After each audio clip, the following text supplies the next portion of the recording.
Welcome back to the Paranormal M channel. Still having trouble sleeping? Don't worry. I'm here to share paranormal stories from around the world and hopefully help you drift off a little easier tonight.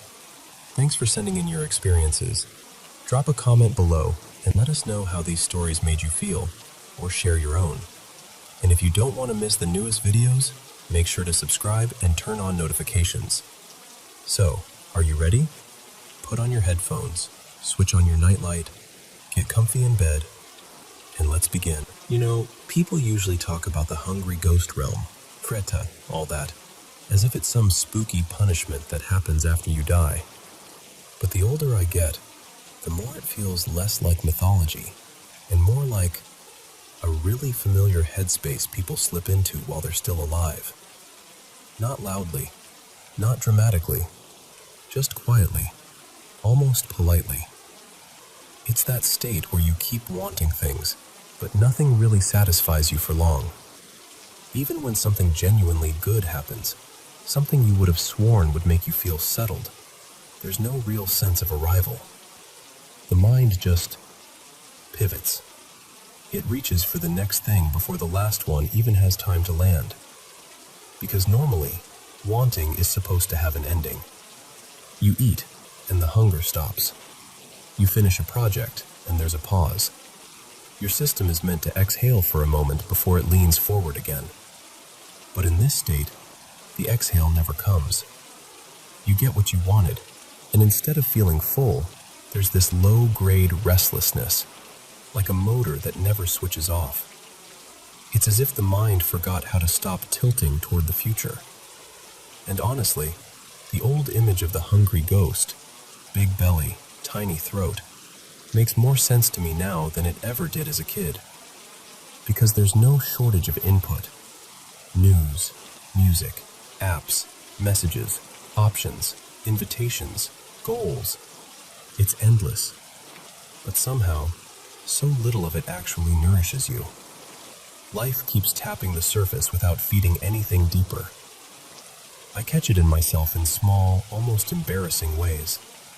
I'll finish something I cared about, like putting the final line on a piece of writing, or having one of those conversations that feels real and human. And instead of letting myself feel it, I'm already scanning for the next hit of meaning. Next task, next plan, next idea. There's no gentle inner voice that says, "That was enough, you can rest now." It's just movement. Forward, forward, forward. And the weirdest part is, nothing is actually missing in those moments. I'm not in crisis. I'm not deprived.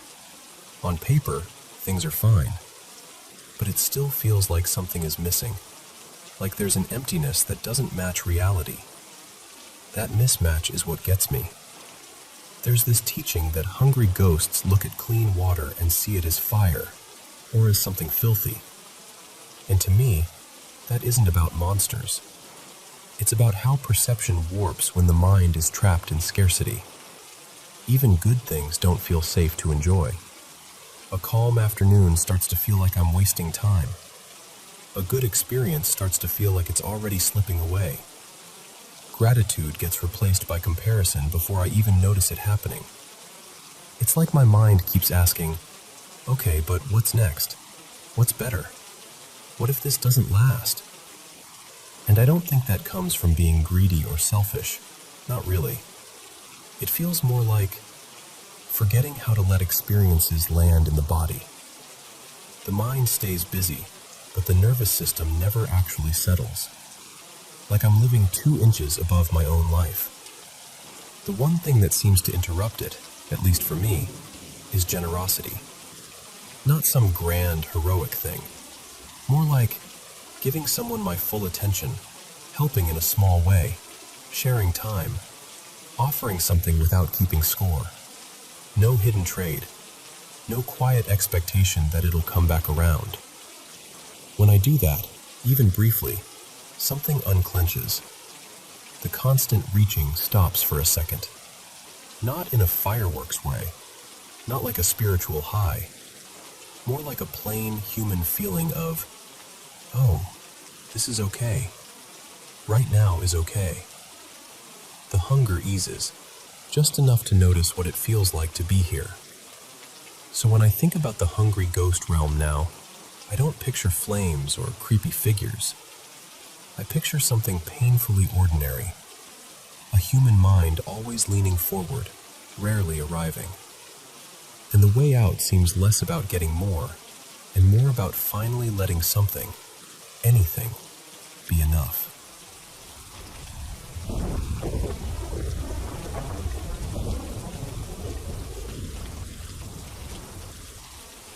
Okay, so, I'm not totally sure of the exact time, but if I had to guess, it was somewhere around 2 or 3 in the morning. You know that part of the night where it's still dark, but the world feels like it's holding its breath? Yeah, that. I'd been dreaming for what felt like forever, and I started drifting into that weird in-between stage, where you're technically still asleep, but your brain is already clocking the room. Like, you can feel the space around you even with your eyes closed. That happens to me sometimes, so normally I'd just roll over and forget it ever happened. But this time was different. Because I felt this gentle pressure on my shoulders, like hands resting there. At first, I honestly assumed it was my aunt, Mira, because she sometimes checks on me if she hears me moving around, and she'll do that comforting little shoulder touch like, "Hey, you okay?" So my half-asleep mind tried to file it under normal. Except, it didn't make sense. The way it felt, the hands weren't coming from the side of the bed like a real person would. It was like they were behind me, but also kind of above me, like someone leaning over from an impossible angle. And my bed's shoved into a corner, so there's not even space for someone to stand in the right place to touch me like that, unless they were literally on top of me. And I would have felt that. The mattress would have dipped. The sheets would have shifted. Something. But there was nothing. Just the pressure of those hands.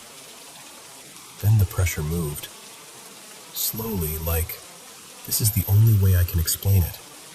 Like fingers sliding down my shoulders toward my collarbone, and then creeping, closer, toward my neck. And the second I realized where it was heading, this cold, instinctive panic hit me. Not just fear, more like my body knew something my brain hadn't fully caught up to yet. Like, no, don't let it do that. So I shifted my shoulders, and for this tiny moment, the pressure disappeared, like whatever it was backed off. Then it came back, faster, more urgent. I shifted again, still lying on my back because I didn't want to roll over and feel exposed. It sounds ridiculous saying it out loud, but in that moment, turning felt like making myself vulnerable in a way I couldn't explain. So I did this weird thing where I moved my arms up, kind of casually, like I was just adjusting in my sleep, except I was really positioning my hands near my neck. Not in an obvious, I'm guarding myself way, more like I was trying to trick whatever it was into thinking it didn't matter. And it worked. The pressure left, but the dread didn't. That stayed. My eyes were still closed because I was terrified that if I opened them, I'd confirm something I couldn't unsee. And I was groggy too, like I didn't have the energy to sit up or turn on a light, even though part of me was screaming to do exactly that. But I wasn't dreaming.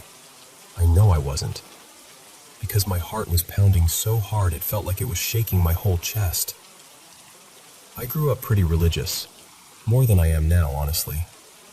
Lately, I've been kind of distant from it.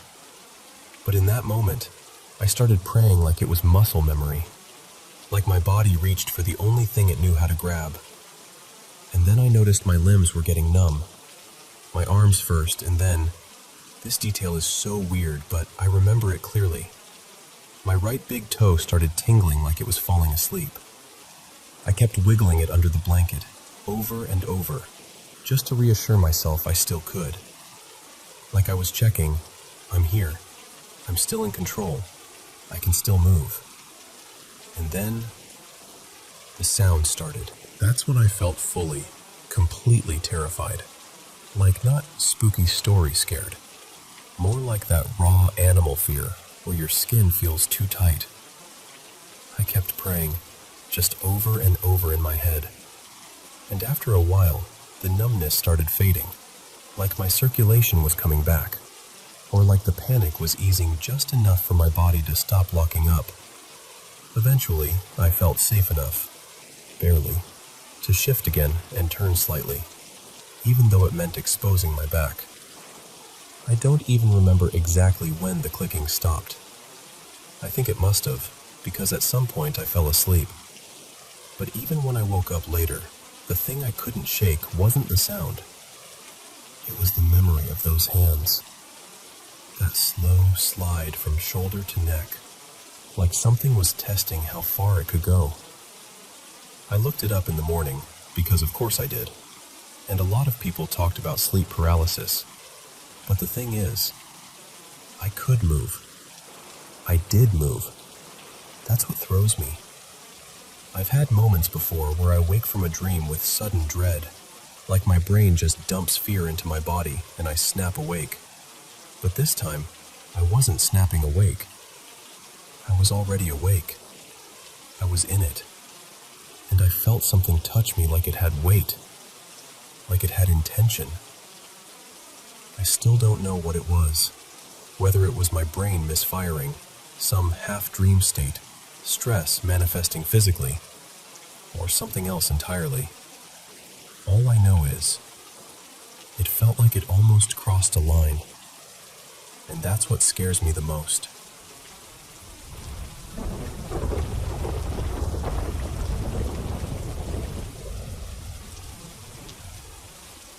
So, let me take you back about 15, 16 years. Back when I was still a teenager in Vietnam, still in high school, still thinking the world was mostly simple.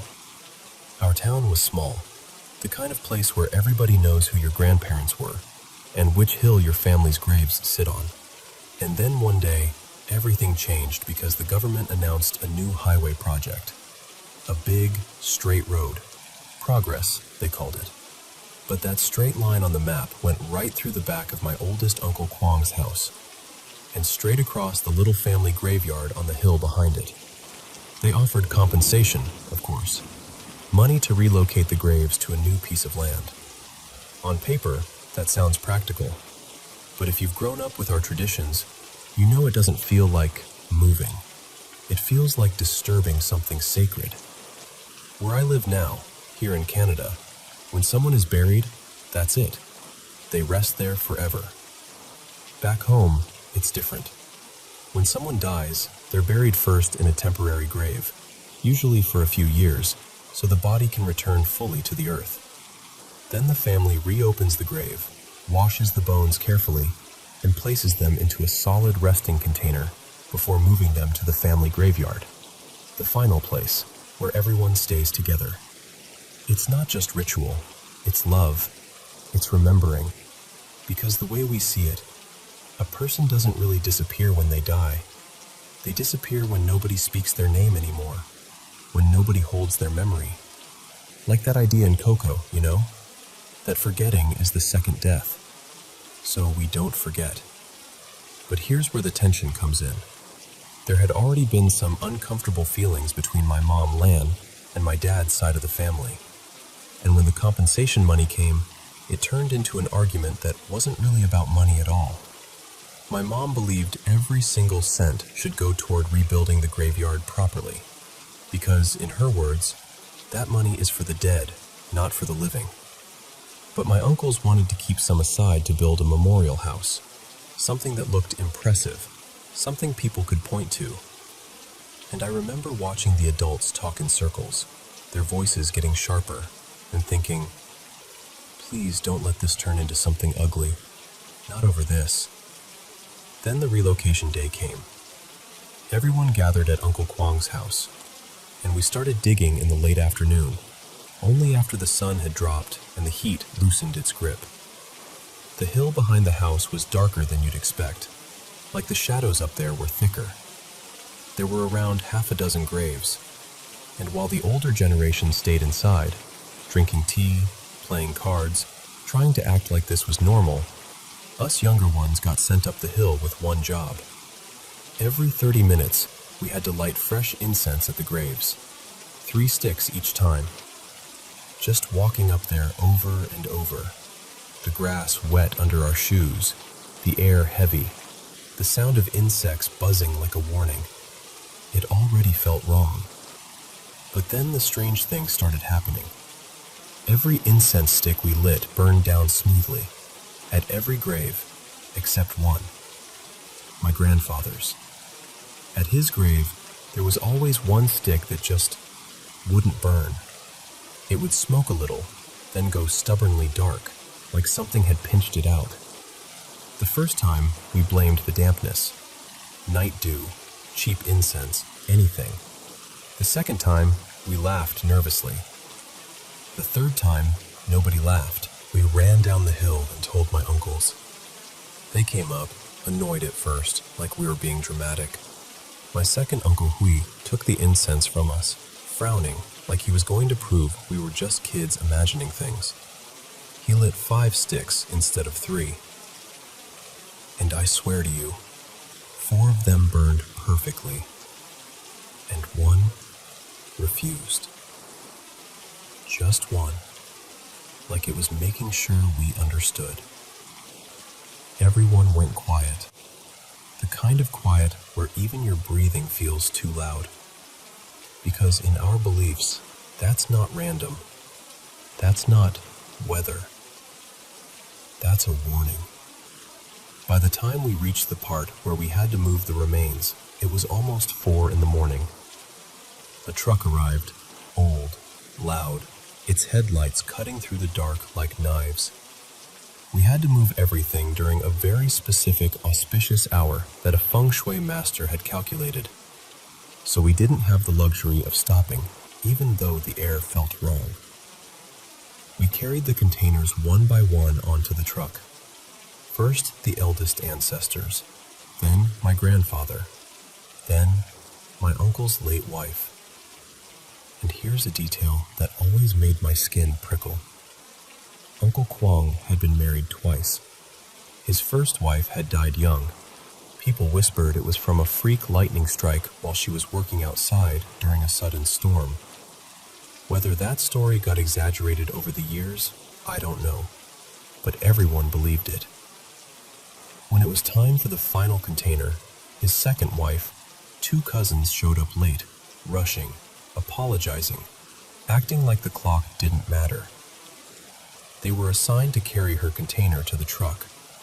There was a straight, easy path from the back of the house to where the truck was parked. But for some reason, they didn't take it. They went the long way, looping behind the house, cutting around like they were avoiding something. I still see it like a photograph. I was standing on the back of the truck, bracing myself with one hand on the metal rail. The container came up toward me, and I reached out to steady it. And then, clack. Something dropped onto the truck bed. Not a tool, not gravel. A sound like dry pieces tapping wood.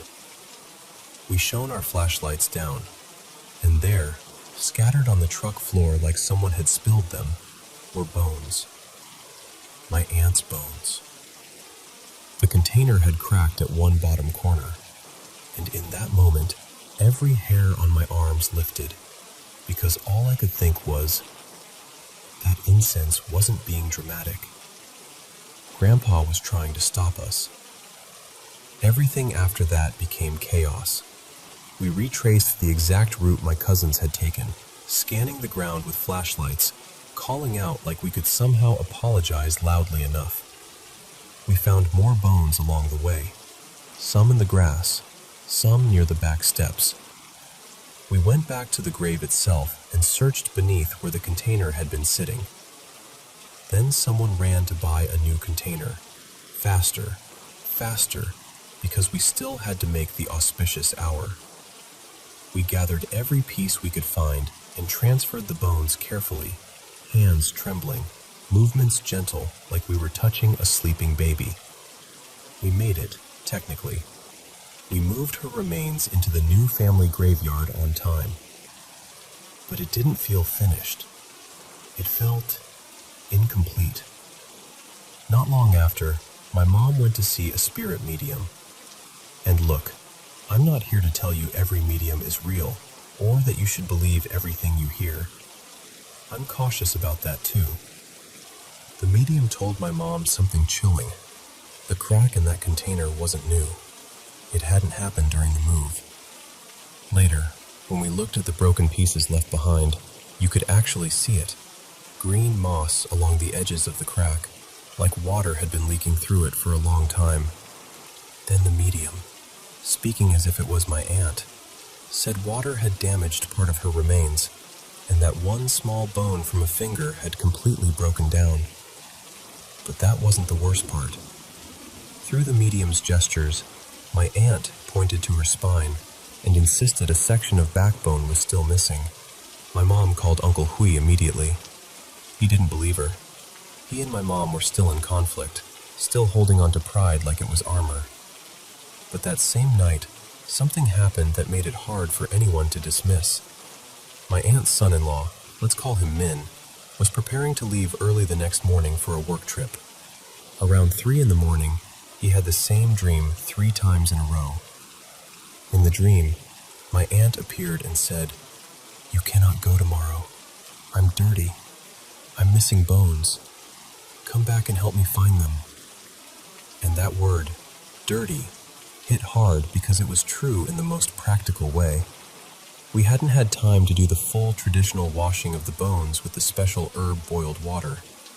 Everything had been rushed to meet that feng shui hour. Min woke up shaken and called Uncle Hui around 3:30 a.m., telling him everything. So the next day, we gathered again at Uncle Kwang's house.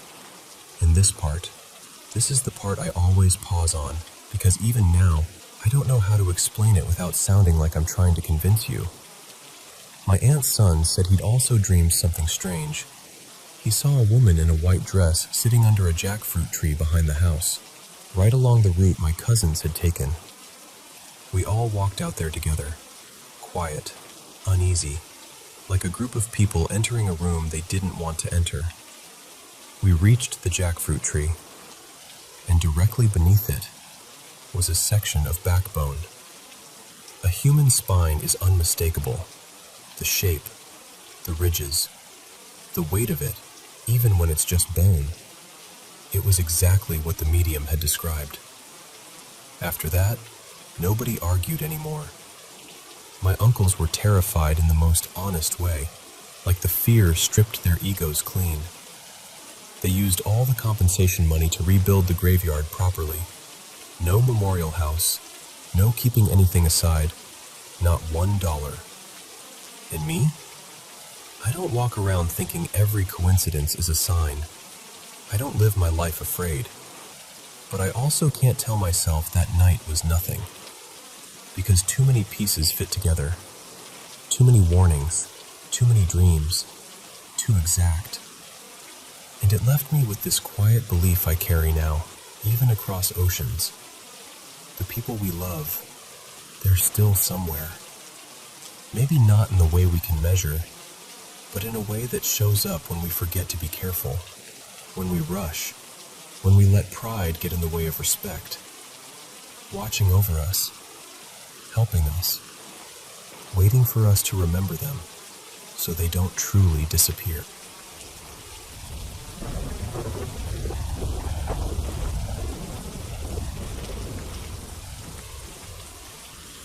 Okay, so I have to tell you about last night, because it was genuinely one of the strangest experiences I've ever had, and I can't stop replaying it in my head. Lately, I've been deep into those Reddit stories, real-life creepy encounters, paranormal stuff, all of it. And I know, reading those before bed is basically asking for trouble, but I love that kind of thing. I'm one of those people who actually believes there's something out there. Even so, I'm not invincible. I still get scared. So it's around 10:10 p.m. when I finally plug my phone in, turn off the lights, and climb into bed. And immediately my brain starts doing that thing it always does, jumping between random thoughts and the scary stories I'd read. Normally, I can knock out pretty fast, but that night, no chance. I just had this heavy, uneasy feeling, like my room wasn't as familiar as it usually is. I pulled the blanket up over myself like I was trying to hide from my own imagination, but it got warm fast, like uncomfortably warm, and the air felt thick. I remember leaving this little gap near my face just so I could breathe easier, and that's when it started. At first, I thought maybe I was just restless, but no. My body started moving in a way that didn't feel like me choosing it, like my hands were doing these little motions on their own, and then it turned into full-on dance movements, while I'm literally lying in bed. And listen, this is the part that makes it extra weird. I'm a big fan of this dance group I've been obsessed with lately, and I know their choreography really well.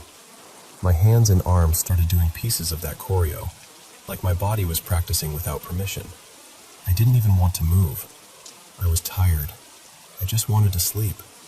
But it felt like something inside me had the steering wheel, and I was just watching. It lasted maybe 5 or 6 minutes, and when it stopped, I just froze.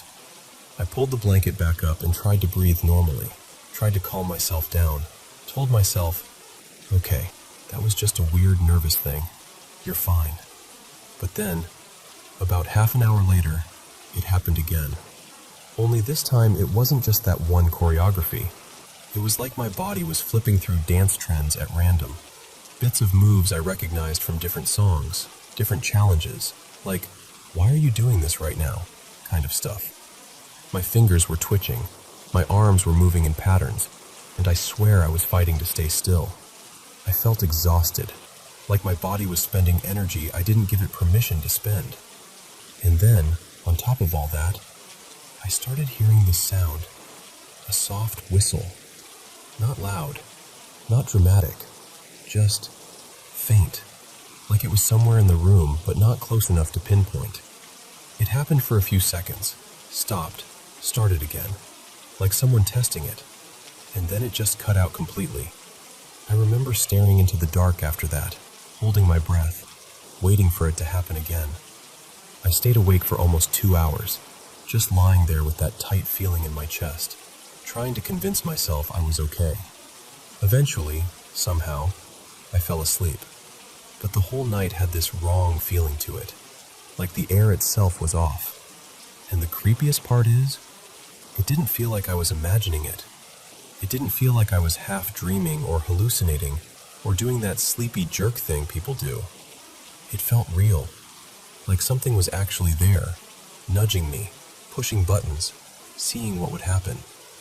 I don't know. Maybe there's a normal explanation. Maybe it was stress, or being overtired, or my brain reacting to all the scary stuff I'd been reading. But in the moment, it didn't feel like my mind messing with me.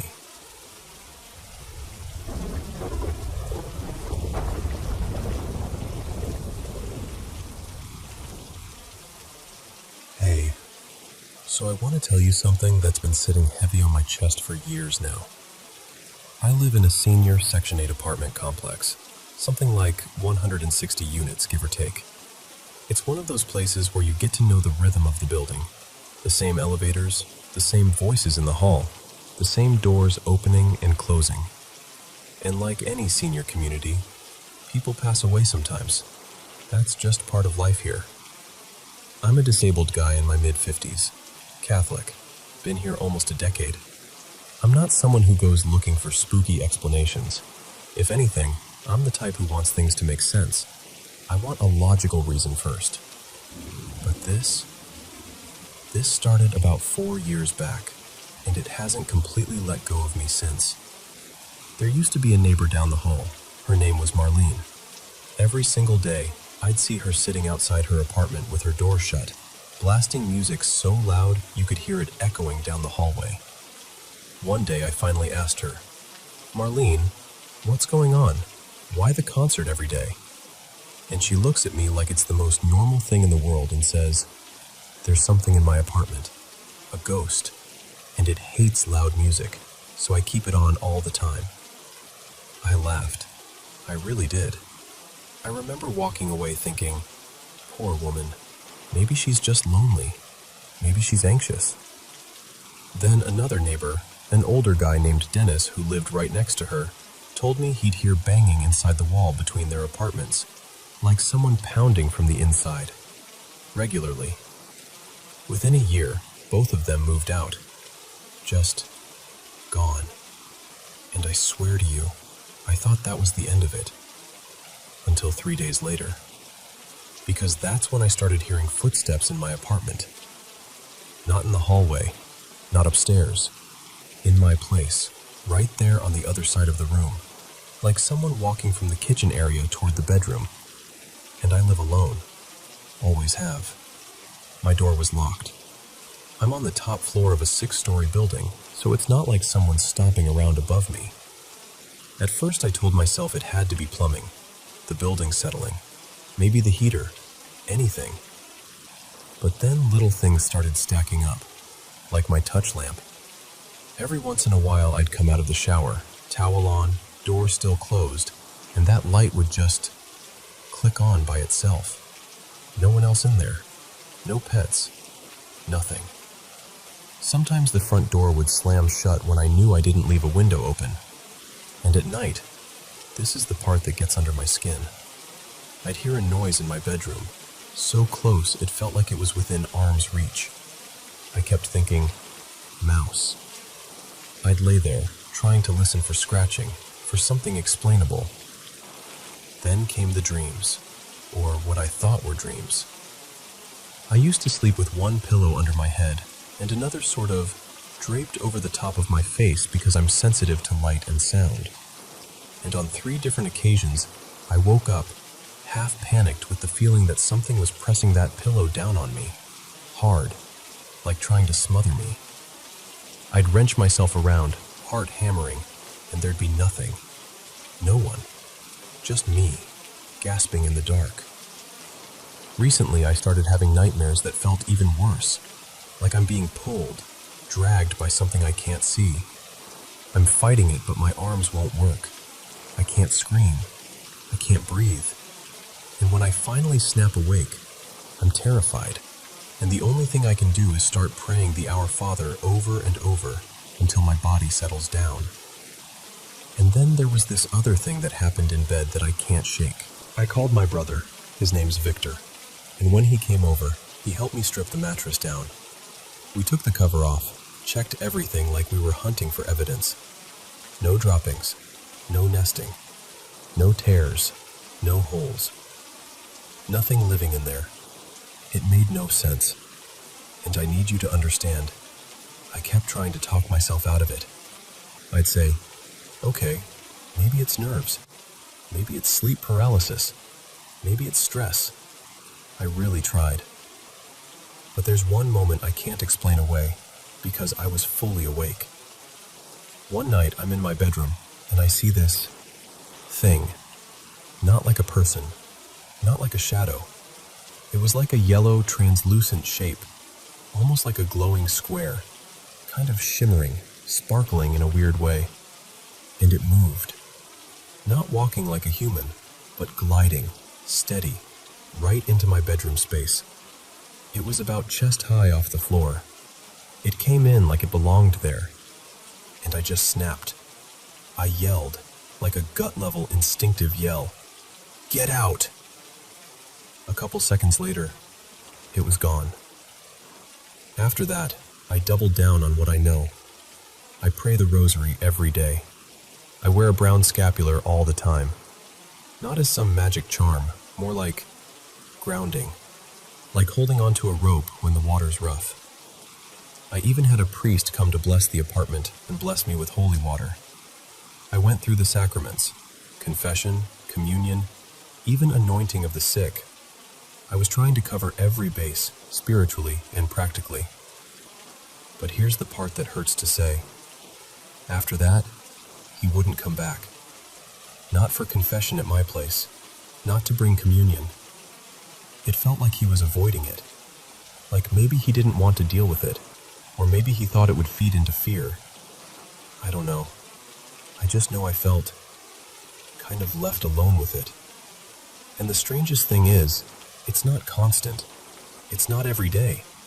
It's not even every month. It happens a few times a year, just enough to make me question myself, and just enough to make me dread the next time it shows up. So that's my story. That's what I've been carrying.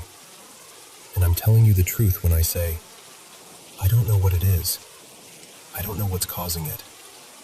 I only know what I've heard, what I've felt, what I've seen, and how hard I've tried to explain it away before I ever called it something I couldn't name.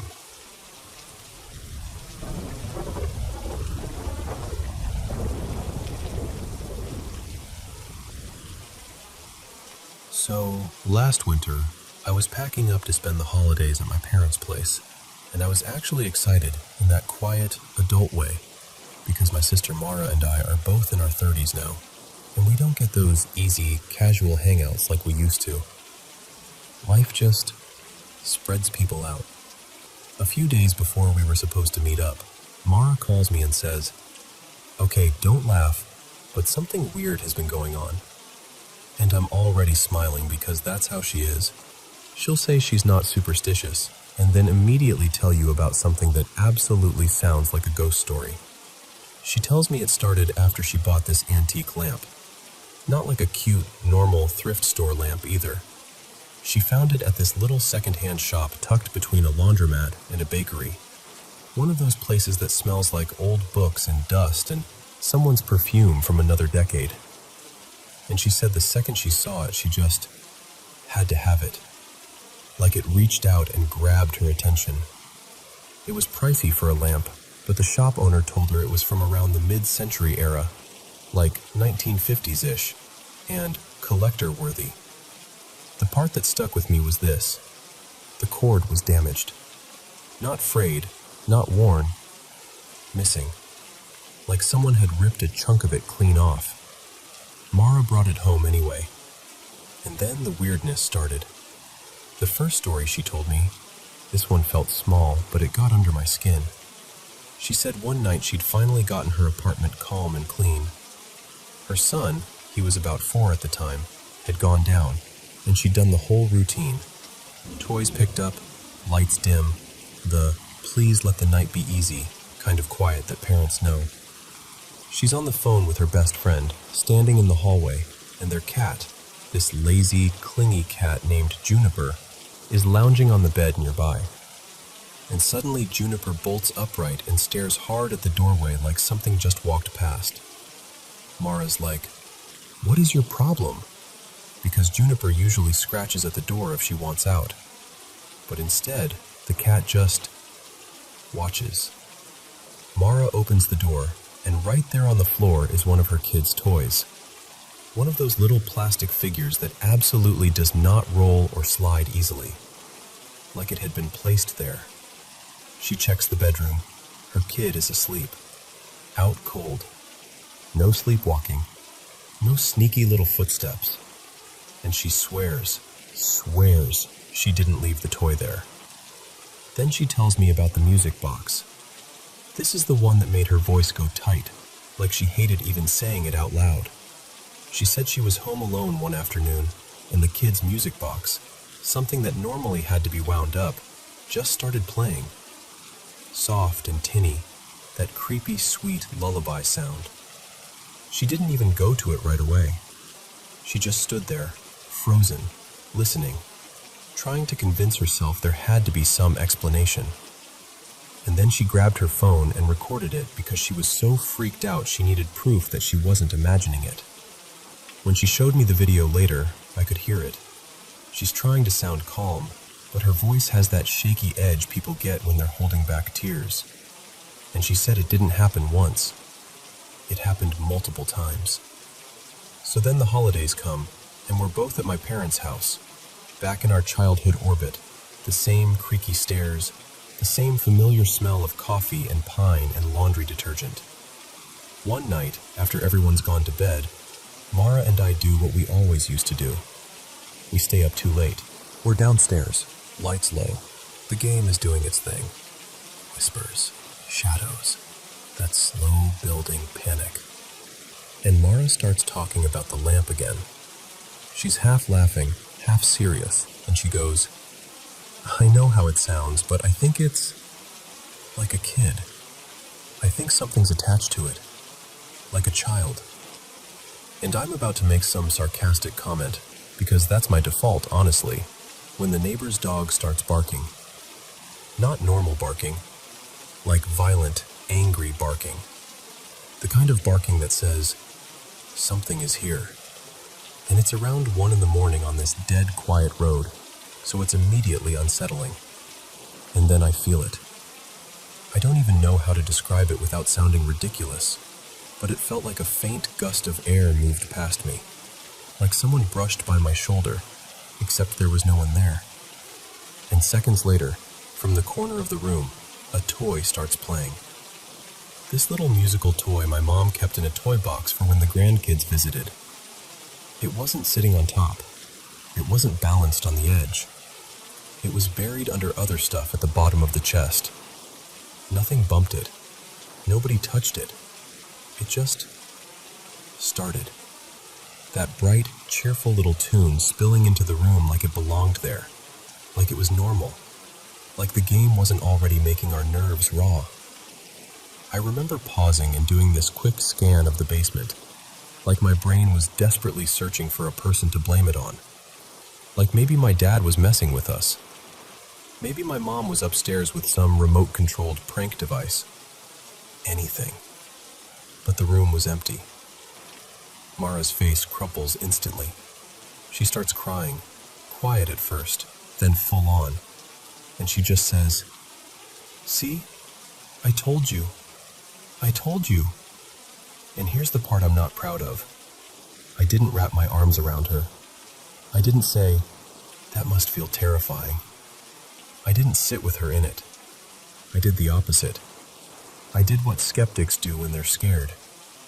I acted like nothing happened. I went, "It's fine.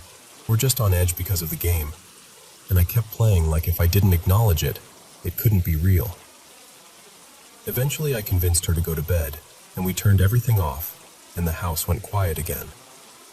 But it was a different kind of quiet after that. The kind where you're listening. Looking back now, I wish I'd been gentler. I wish I'd treated her fear like something worthy of care instead of something to talk her out of. Because here's the truth. The rational part of me still wants to roll its eyes. The lamp, the kids' toys, the music boxes. It sounds like a story that knows how to be spooky. But that night, the dog, the cold little rush of air, that toy starting up from the bottom of the chest, that part wasn't secondhand. That part happened to me too. Mara got rid of the lamp not long after that. Donated it, tossed it. I'm not even sure. She just wanted it gone. And as far as I know, the strange stuff stopped after that. We barely talk about it now. Like we both put it in a mental box labeled "Nope" and shoved it onto a high shelf. But lately I've been thinking, maybe we should talk about it. Not because I suddenly believe in hauntings, but because I think my need to be the practical one sometimes blocks me from really meeting people where they are. And I don't know. I'm still a skeptic. I probably always will be. But I also can't fully shake the feeling that something heard us talking that night and decided to answer.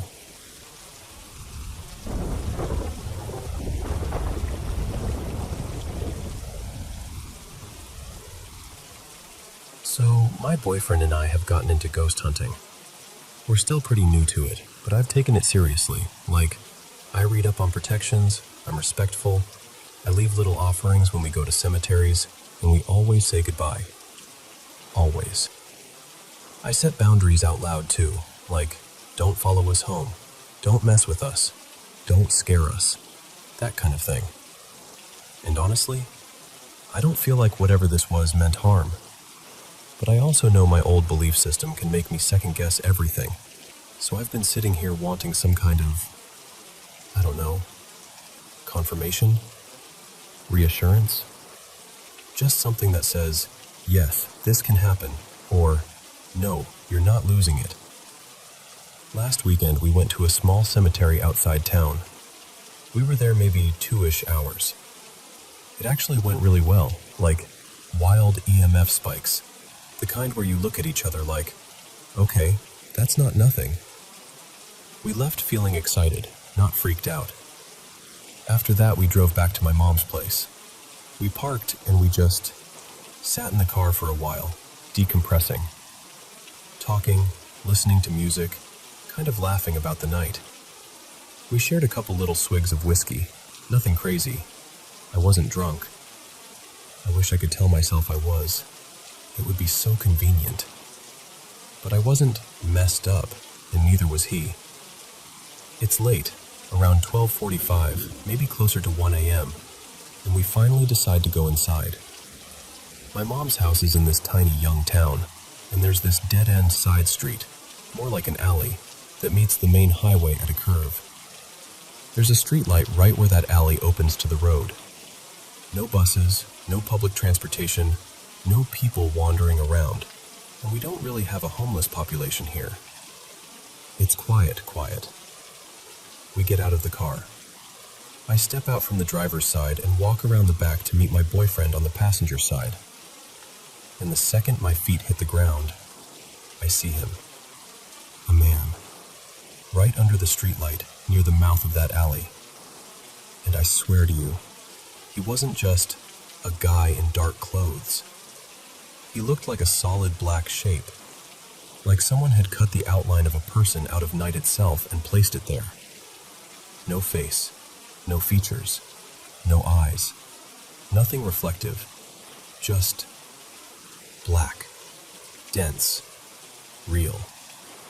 He looked like he had on a hooded cloak, but it didn't drag on the ground, more like it fell to somewhere around his calves. And he was standing so still, facing us, like he'd been waiting for us to notice him. As I'm walking, I start whispering, "Babe, look, look." But my voice barely comes out.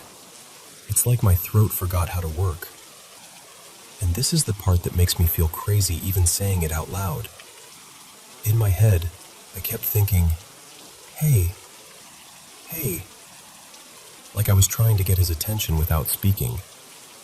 And it felt like something answered back, not with words, not like a voice, but like that same, hey, coming right back at me.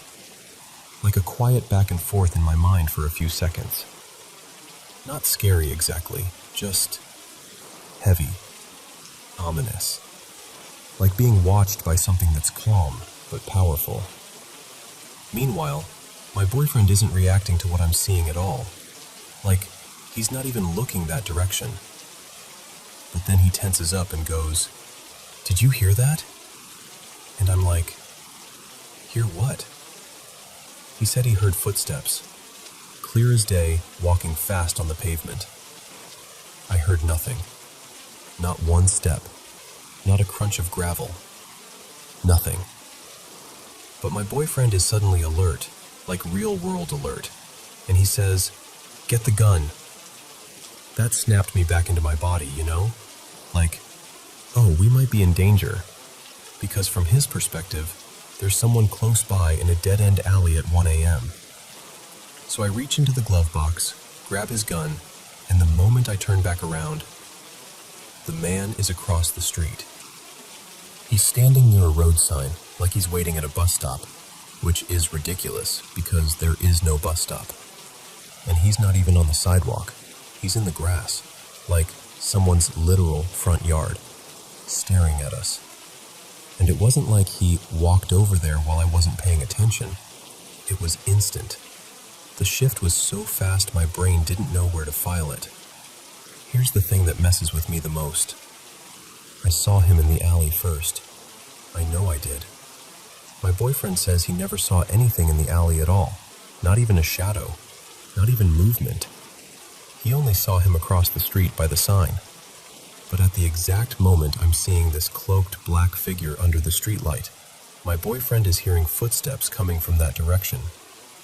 So it's like we were both getting the same encounter, but through different senses, different angles. I don't know how else to explain it. We go inside, and of course, when we look back out, he's gone. Just completely gone. I checked windows, like every single one, because I needed to see where he went. There was nowhere he could have disappeared to that quickly without us seeing him walk off. And the whole time, I'm not shaking or panicking. I'm just aware. Like my body understood something before my brain did. It was very pay attention, very this matters. If I had to guess height, he wasn't freakishly tall. Maybe around 5'10" or so. Built like an older man. Strong presence. The kind of presence that makes you feel small without doing anything at all. I keep wondering if it was connected to the cemetery, like some kind of guardian energy, or a spirit that followed just far enough to make itself known. Or maybe it wasn't from there at all. My mom's house used to belong to a man named Gerald, an old pharmacist who passed away years ago. And the neighbors talk about their father, an attorney named Thomas, who died not that long back. So there's history here. There are names. There are people who've lived and died around this area. And I'm not trying to turn this into a dramatic shadow man story or whatever. I'm honestly telling you because I don't have anyone to talk to about it who won't either laugh or immediately jump to demon. I just want someone to tell me what they think. Because two people saw the same thing, just not the same way. And I can't stop seeing that solid black figure under the streetlight, staring at us like he'd been there the whole time, waiting for the exact second we stepped out of the car.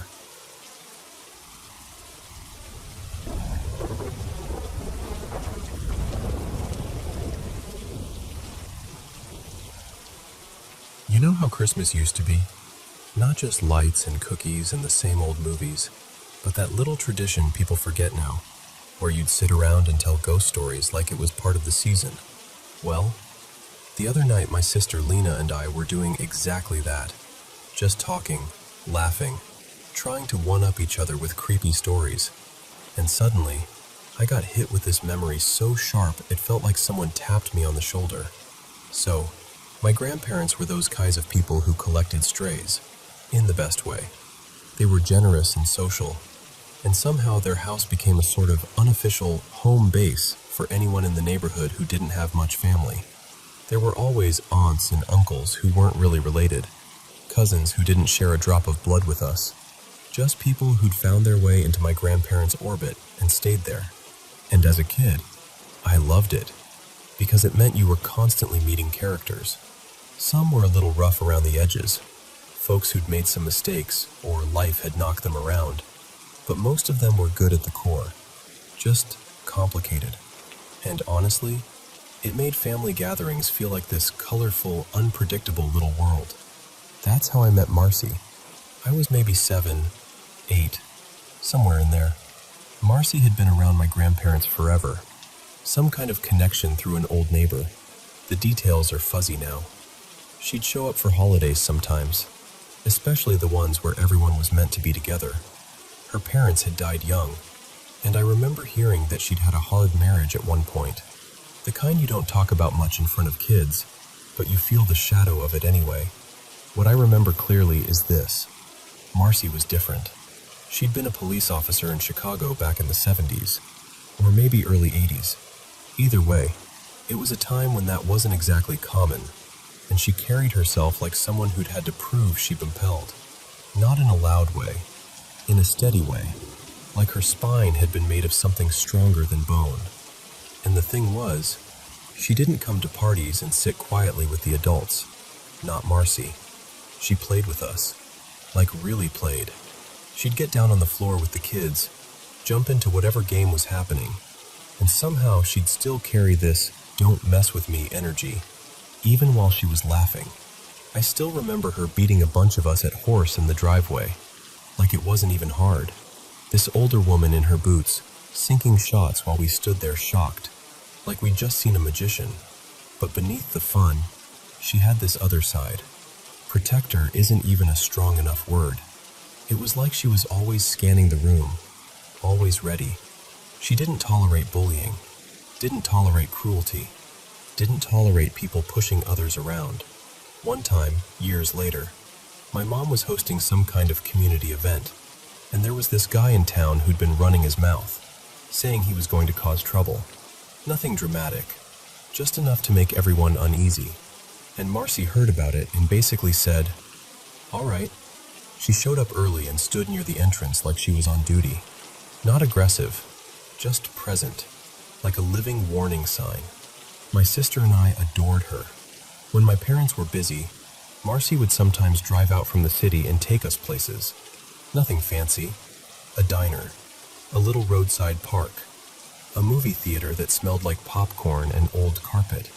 But to us, it felt like being chosen, like being looked after by someone who took that job personally. And then, you know how it goes. You get older. You stop going to family events. You act like you're too cool for the people who loved you when you were small.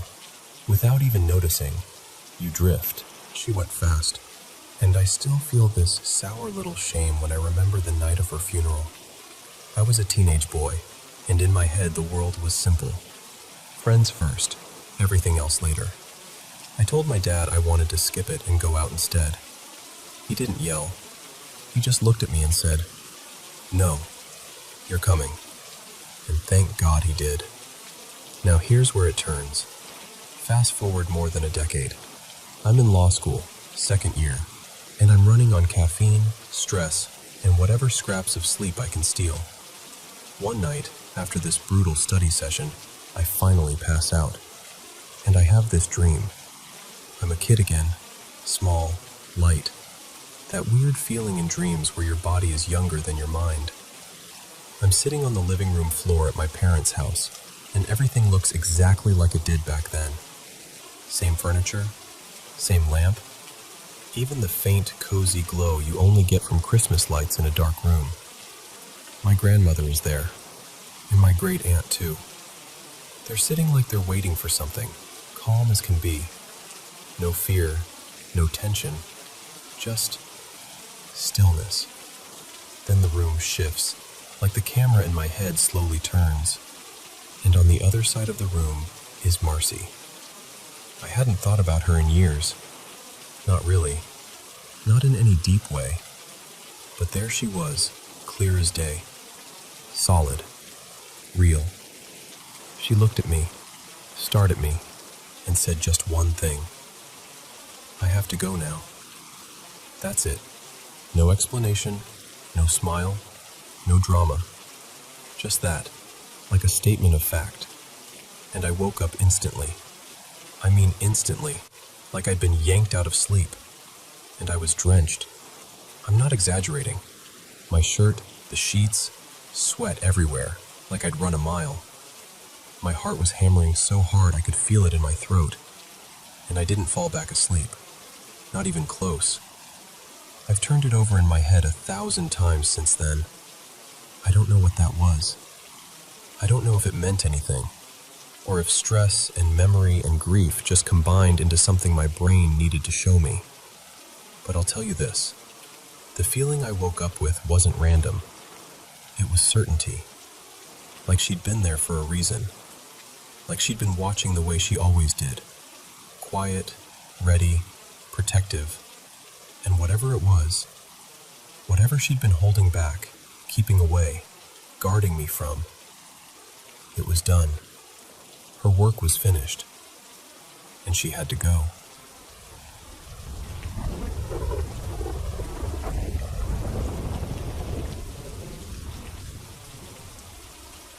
So, this is one of those stories where, even when I'm telling it, I'm half laughing like, there's no way this is real.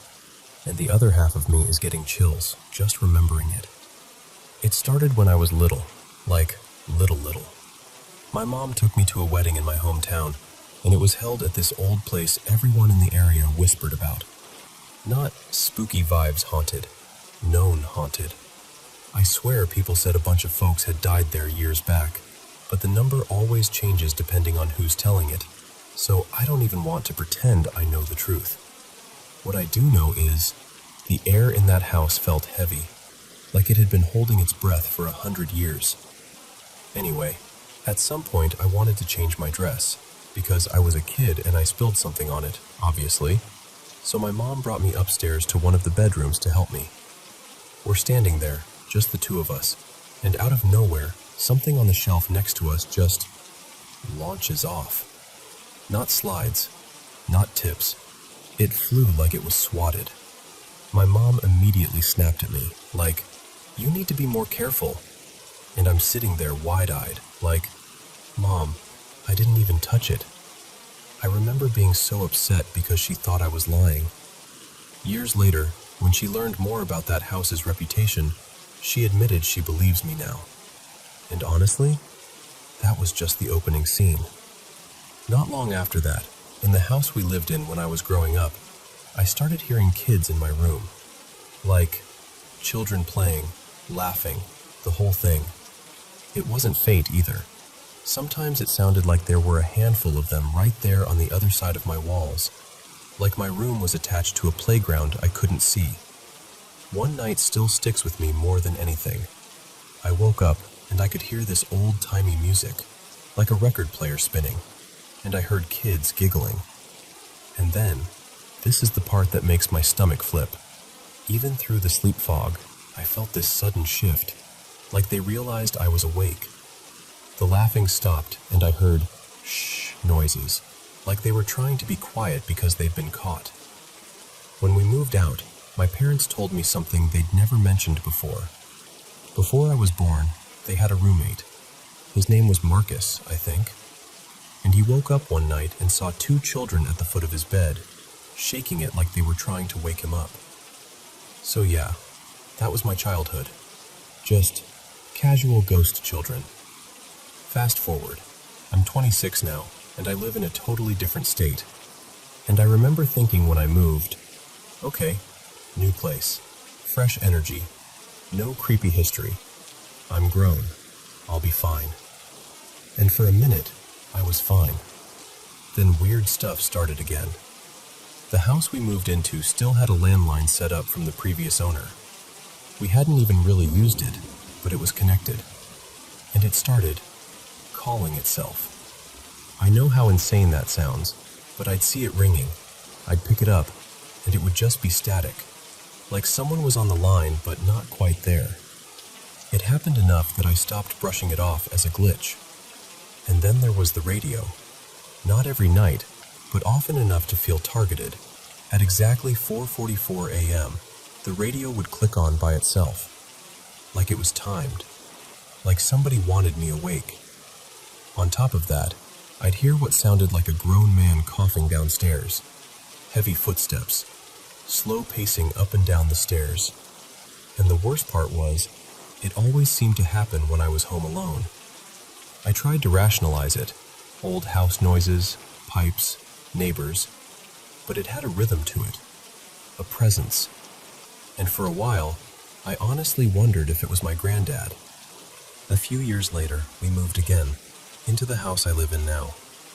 And this is where it got darker, more personal. Almost immediately, I started having sleep paralysis. Every night. The kind where you wake up, but your body doesn't belong to you yet. You can't move, you can't speak, and your brain is screaming while you're trapped. And every time, it felt like something was hunting me. I'd open my eyes, and there would be this tall figure at the end of the bed, just blacker than black. Like it wasn't a shadow, it was something wearing the shape of one. I could hear footsteps. I could hear scratching, like nails on the walls, and it would take everything in me to force myself awake, like I had to claw my way back into my own body. Even when I'm fully awake, I still get that feeling like something slips past the edge of my vision. You know when you see movement in your peripheral, and you whip your head around and there's nothing there? That. Over and over. And I'm not alone in noticing it.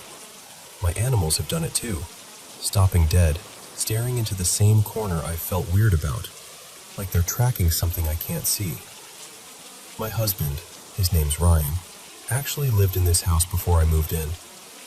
He told me that one day he had an Instant Pot sitting on a closet shelf, totally stable, and it just fell, like it got yanked forward. And the closet it fell from is right near the area where I swear I hear things and catch that peripheral movement. Then, a couple weeks ago, my daughter's toy fell off her shelf in her room. No one touched it. No bump. No shaking shelf. It just tipped like it was nudged. And a few times, I've heard voices. Not like, maybe it was the TV voices. Clear enough that I froze and held my breath. A tiny kid's voice saying, "Help me." And once, "Hey!" like it was trying to get my attention. Then, because apparently I don't learn, I went to an antique store. I saw this gorgeous vintage mirror, all ornate, totally my style. I was obsessed with it the second I saw it. But for whatever reason, I didn't buy it that day. I went home and told myself I was being practical. That night, I dreamed about the mirror. Not like a normal dream where something just appears. I mean, it felt like it was calling me. Like it wanted me to come get it. So the next day, I did. I went back and bought it. And ever since then, I've had these dreams where there's a woman trapped inside it. Like she's stuck behind glass, pounding without sound. And I've had this recurring nightmare that my house catches on fire. And then, the real-life stuff started lining up in this way that made my skin crawl. The mirror sits across from the TV in my sunroom. Since the mirror came home, the TV will turn on by itself sometimes. Just powers on, like someone hit the remote. And one time, it turned on and started playing Jeepers Creepers, randomly. Like, not even something we'd watched recently. Just popped on like the house picked a joke at my expense. Now here's the part that makes me feel sick as a mom. My daughter has started waking up scared. She'll sit up in bed and point at her closet and say, "Mommy, I'm scared." And her closet shares a wall with the closet where the Instant Pot fell. Also, she's sleeping in the same room where my sleep paralysis was the worst. Sometimes she wakes up and just talks, like full, sleepy little conversations. And I'll stand there in the doorway listening, trying to decide if she's dreaming, or talking to herself, or talking to someone I can't see. But I've started questioning things I never used to. Like, am I sensitive to something? Is something attached to me? Is it just a freak coincidence that I end up in houses where weird things happen? Or am I just exhausted and scaring myself and slowly losing it? And I know how it sounds, trust me, I do. I'll be the first person to make a joke like, maybe I'm just crazy, because it feels safer than admitting how genuinely unsettled I am. But when you've lived through it, when you've heard the laughter, the shushing, the footsteps, the voices, the TV turning on by itself, and now you're watching your kid point into a closet like there's something in there. I don't know. What would you think if it was you?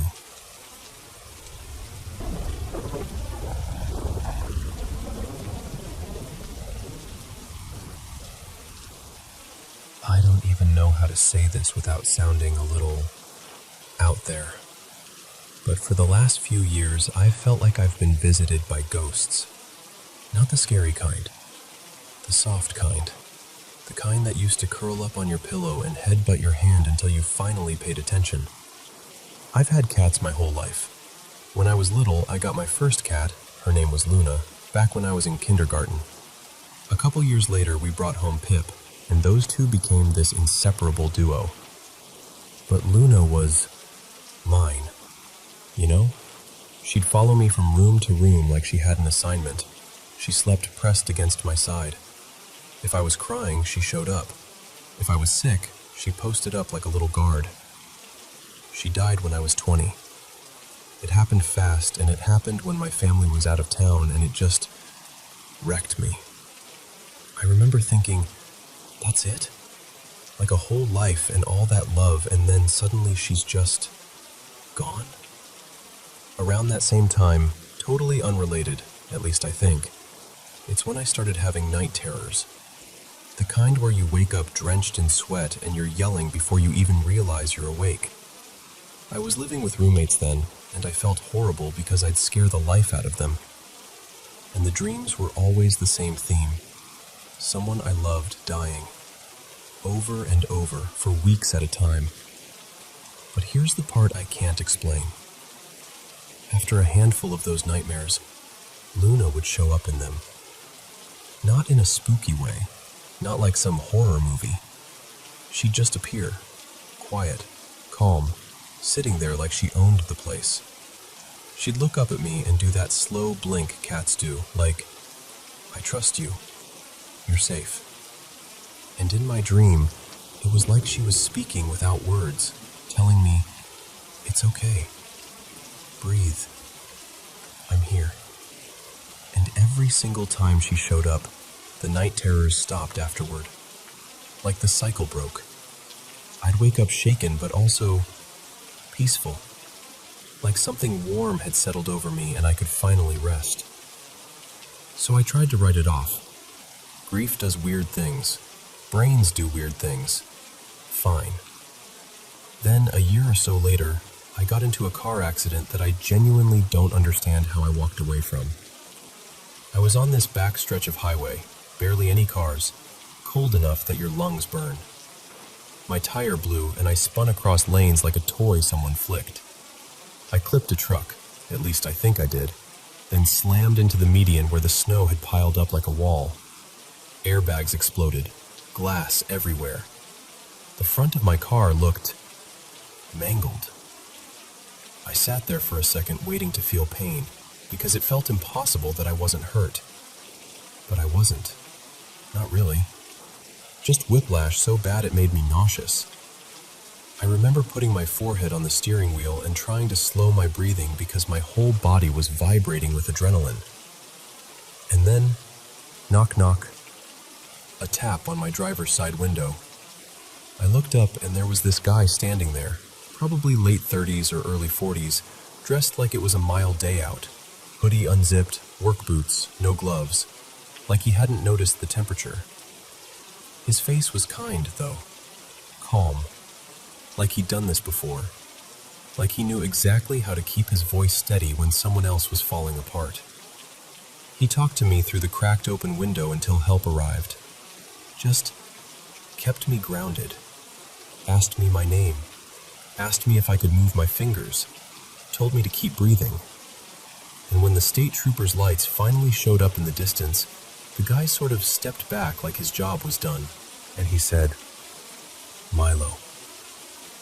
And I swear to you, my stomach dropped, because that had been my childhood cat's name. Not Luna, another one from later, a sweet, goofy orange boy who used to sleep on my clean laundry like it was his calling. The guy told me he was driving some kind of rental truck for work, and I didn't see it anywhere. I asked where he lived, some small town nearby, and afterward, when I finally calmed down, I tried to find him. I searched public records. I called a few rental places. Nothing. No trace. Like he'd stepped out of thin air just long enough to keep me alive, and then disappeared. Maybe it was coincidence. Maybe my brain latched onto a familiar name because I was in shock. Maybe it's that third man thing people talk about.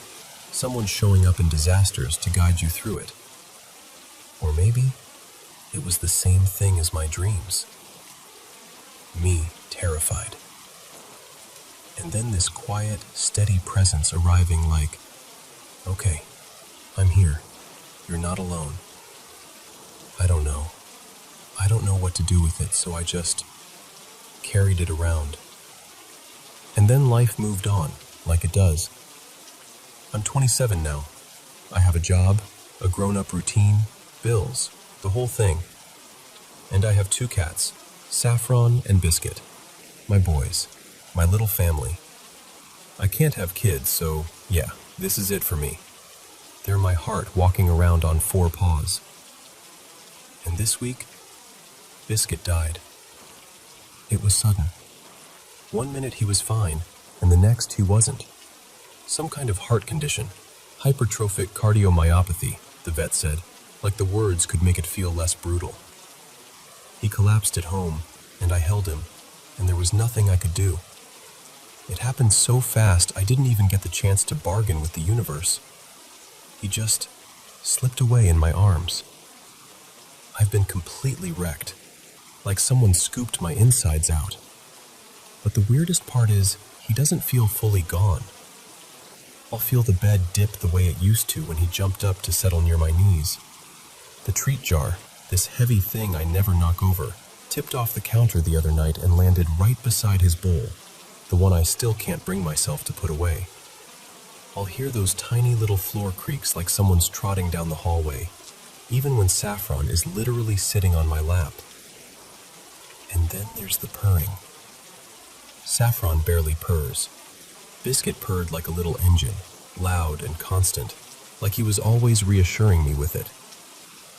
And now, when the house gets too quiet, especially when I wake up, sometimes I hear it. Not in a "did the fridge just turn on" way, in a purr way, warm and rhythmic and unmistakably familiar. And I just lay there thinking, am I losing it? Is this grief? Is my brain trying to stitch the world back together by inventing him? Or is it him? I've never been a paranormal person. I've always wanted proof and logic and something I can point at.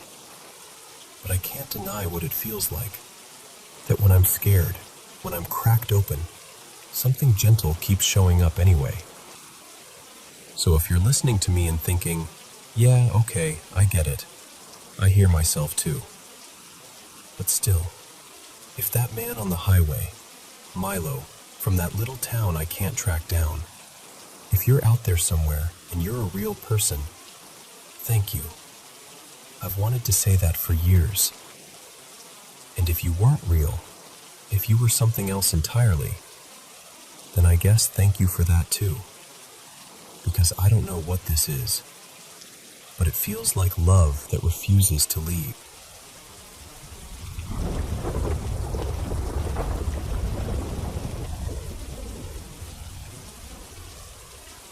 So, I've been to this place called Pine Hollow in Maryland a bunch of times. It's one of those abandoned spots that feels eerie, mostly because you expect it to. Peeling paint, busted windows, that kind of thing. And for years, honestly, nothing ever happened. It was just a creepy building with a creepy reputation. But last spring, late April I think, it was different.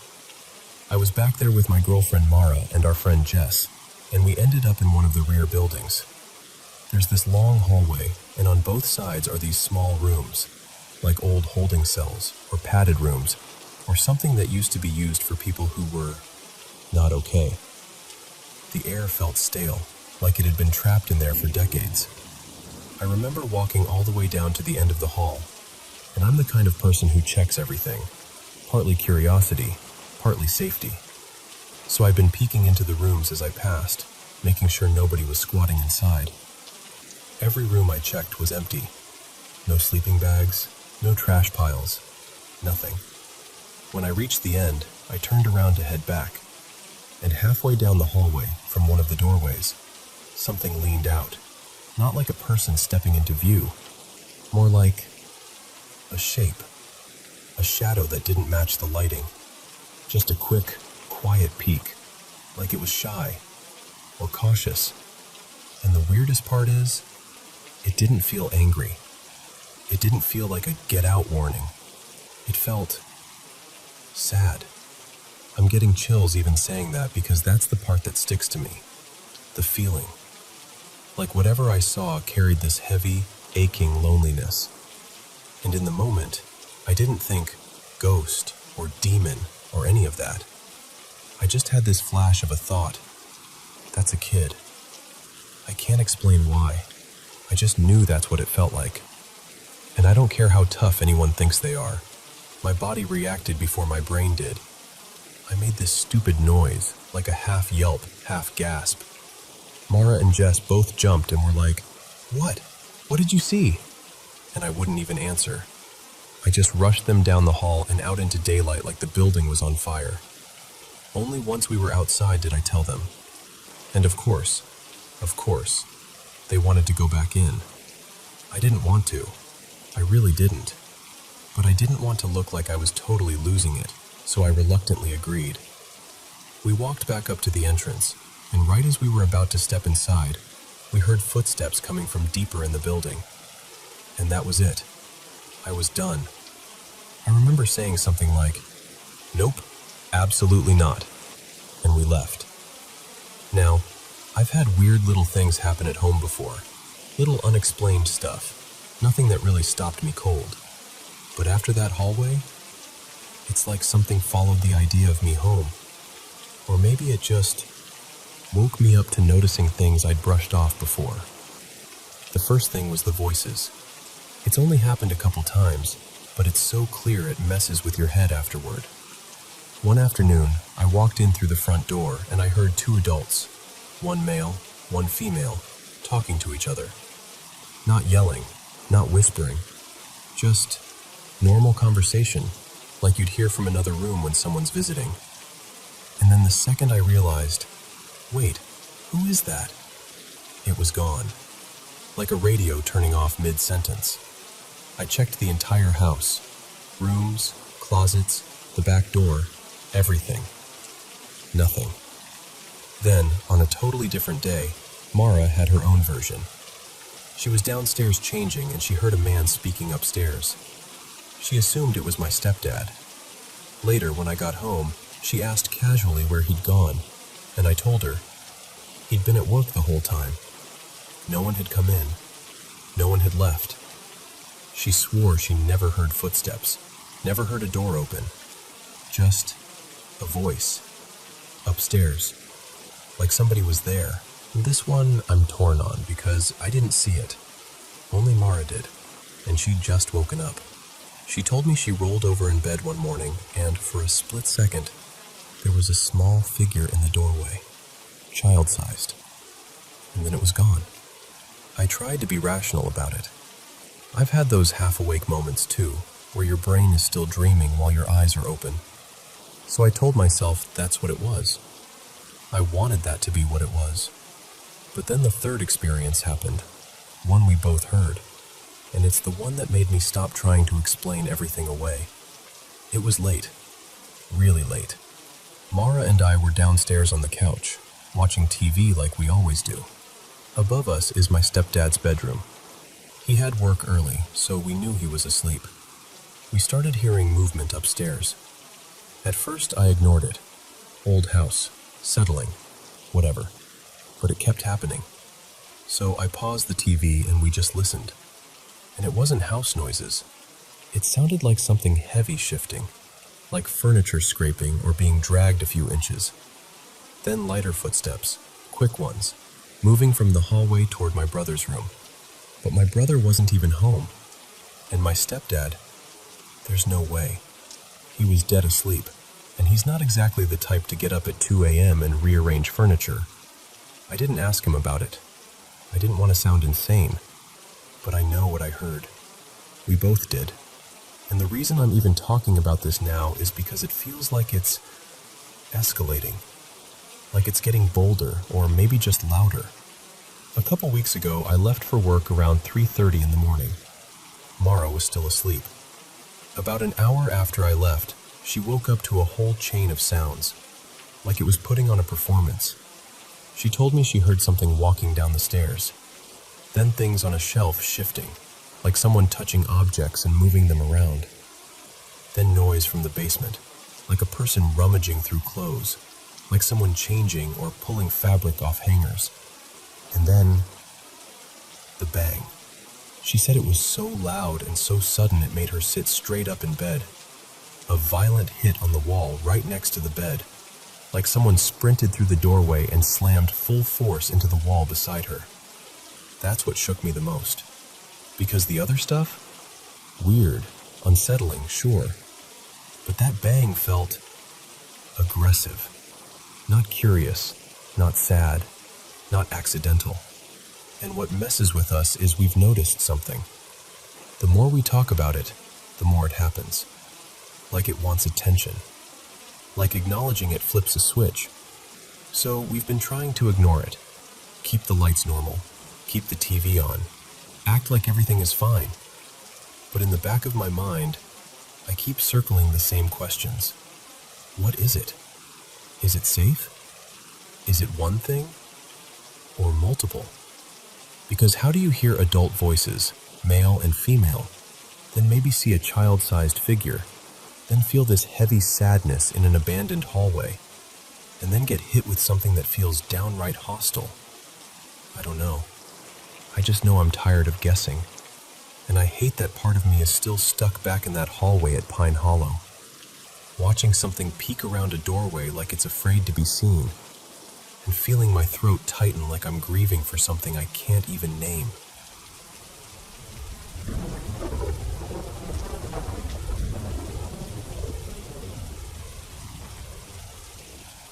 So this happened to me about 15 years ago, and I still think about it more often than I'd like to admit.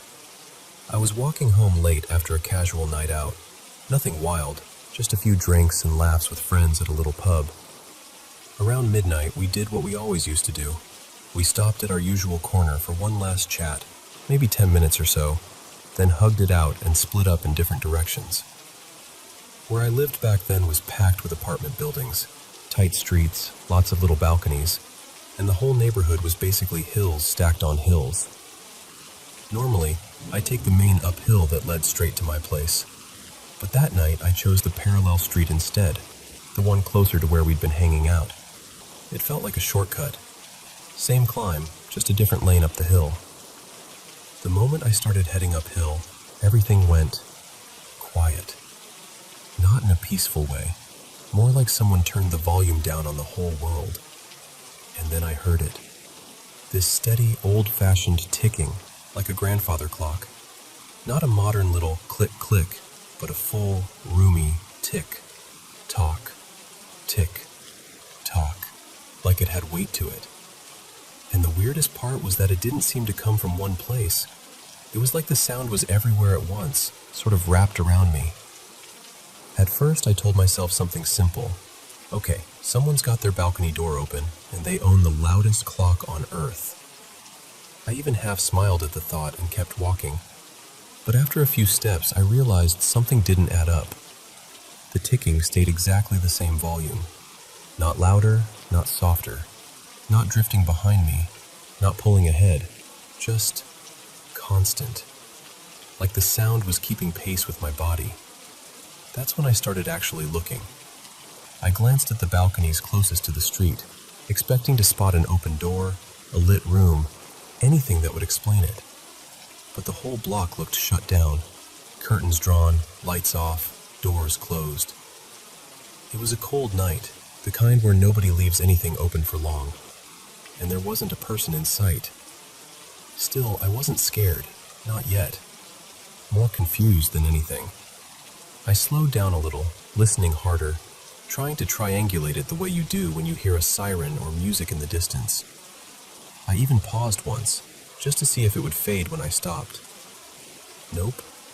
Same exact ticking, same exact distance, like it was hovering right beside me. I walked slower, then a bit faster. I turned my head left and right. The sound didn't change. It didn't echo the way I'd expect between buildings either. It was just steady and close, like somebody was walking next to me with a clock tucked under their coat. A couple minutes passed like that, me climbing, listening, trying to make sense of it, until I reached the top of the hill. And the second my foot hit the flatter part at the top, the ticking stopped. Not gradually, not fading out, just gone, like someone flipped a switch. I remember standing there for a moment, staring down the hill I'd just climbed, waiting for it to start again. Waiting for anything, a car door, a window opening, some clue I'd missed. But the street stayed empty and still, and I've replayed it in my mind ever since. Because here's what I can't explain, even now. Why did the volume never change no matter where I was on the hill? How could it sound so close when every door and window looked shut on a cold night? And why did it stop exactly at the top, the moment I reached it, like that was some invisible boundary the sound couldn't cross? Nothing else happened after that. I got home safely. No shadowy figure, no dramatic ending. Just a quiet apartment, and the uncomfortable feeling that, for a few minutes on that hill, I was walking alongside something I couldn't see.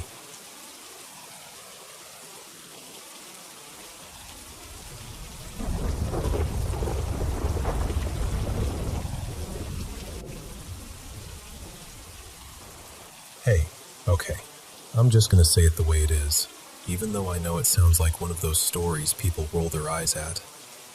I'm a mom, and my little boy is 3, and for a long time now, he's been talking to my brother. Except my brother passed away a few months before my son was even born. I know how that sounds. But here's the thing. My kid says things he shouldn't be able to know. And when he sees my brother, he calls him Uncle Jamie, which isn't even my brother's name. It's just what he started saying on his own. His whole face changes. Like his eyes brighten up and he gets this excited, happy energy. Like someone just walked into the room that he loves. At first, I honestly let it be. I was like, okay, maybe it's a sweet imagination thing. Maybe it's a kid processing family stories, whatever. It felt harmless. Kind of comforting, even. But then it shifted. He started getting scared of his bedroom. Not like normal, I don't want to go to bed stuff. This was different. He was adamant, like full body no. And when I asked why, he kept pointing at the mirror and saying something like, "It comes out. It flies out and goes on the fan." Like the ceiling fan. I laughed the first time. I did. Because what else do you do when your toddler says something that wild? But he didn't laugh. He looked genuinely freaked out. So I took the mirror down. And the night I did, he finally slept in there again. Which made my stomach drop, because now I'm standing there holding a mirror like, why did that work? I started looking for answers, mostly because I didn't know what I was supposed to do with any of this. And yeah, I posted a few videos online, just little clips, because I kept thinking, maybe I'm overreacting. Maybe other parents will tell me, my kid did that too. And instead, it kind of blew up. People were messaging me like, I believe you, and watch his eyes, and he's tracking something. And honestly, that part messed with my head, because I hadn't felt anything in the house. No weird vibes, nothing. Even though my dad did hospice at home and he passed here. So, like, the house has definitely held hard moments, but it never felt bad to me. Until last weekend. Last weekend, I decided to film a normal little vlog in the same bedroom my son avoids. Just me unboxing inventory. Super boring, like literally talking about makeup and packaging and my shelves being a mess. I was rambling about this foundation I'd been trying, joking around. Nothing even remotely spooky. And later, when I went to edit the footage, I heard it. Clear as day, there were words in the audio that I did not say. It was a man's voice. And I swear on everything, it sounded like it said my name, like Mara, and then something right after that, like help me, or hurt me, or something in that zone. I kept replaying it, trying to make it turn into something innocent, trying to be like, no, it's just interference. It's just the mic rubbing against my shirt. But it wasn't. It wasn't that kind of sound.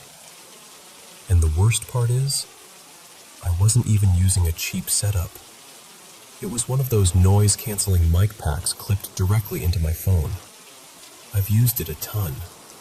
I've recorded in noisy places. I've filmed serious stuff, loud stuff, regular stuff. And I've never, ever had random voices show up in my audio. So that's the moment I got freaked out. Like truly freaked out. But this wasn't me wanting to hear something. This was me going, please don't be what I think it is. And then replaying it anyway.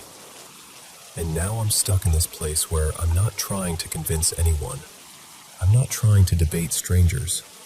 I'm not trying to be that person online. I just want to understand what's happening in my own house. And more than that, I want to understand what's happening with my kid. Because here's the heart of it. He looks at me and goes, "Mom, do you see it? What is that? Mom, do you see that thing?" And what am I supposed to say? I don't want to lie to him and be like, "Yep, I see it," when I don't. But I also don't want to shut him down and make him feel crazy, or like he can't talk to me, or like I'm dismissing him. So lately, I've been trying to walk this weird tightrope where I'm like, "What does it look like, buddy?" And I let him explain. And then I'll say something like, "I believe that you see something. Mommy just can't see it." And I'll be honest, it feels awkward coming out of my mouth. Communication isn't my strongest thing. My brain doesn't always pick the perfect words in the moment. Half the time, I'm just trying not to look scared, because I don't want him to absorb my fear. Some people told me to teach him he can tell it to go away. So we've practiced that. Like, you can say, "Go away" if it's bothering you. And sometimes he does. But lately it's been happening more. Like, more rooms, more moments, more little alarms in the day. Today it was under the kitchen table. He pointed and said, "Do you see it, Mom? It's like a bee." A bee. And I'm crouched on the floor staring at nothing under my table thinking, okay, what are we doing right now? What is my life? And I know I sound like I'm rambling. I am rambling. My kids are with their dad this weekend. The house is quiet. My brain won't turn off. And I'm sitting here going in circles trying to make sense of it. I'm not here for karma. I'm not here to argue with people about whether spirits are real. Nobody's opinion changes the fact that I still have to parent through this. I guess what I'm asking is, if you were a kid who saw things, what would you have wanted your parent to do? What would have made you feel safe? Because I don't want to teach my son to be afraid of his own eyes. But I also don't want to accidentally encourage something that's scaring him. I just want to show up for him in the right way. And right now, I don't know what the right way is.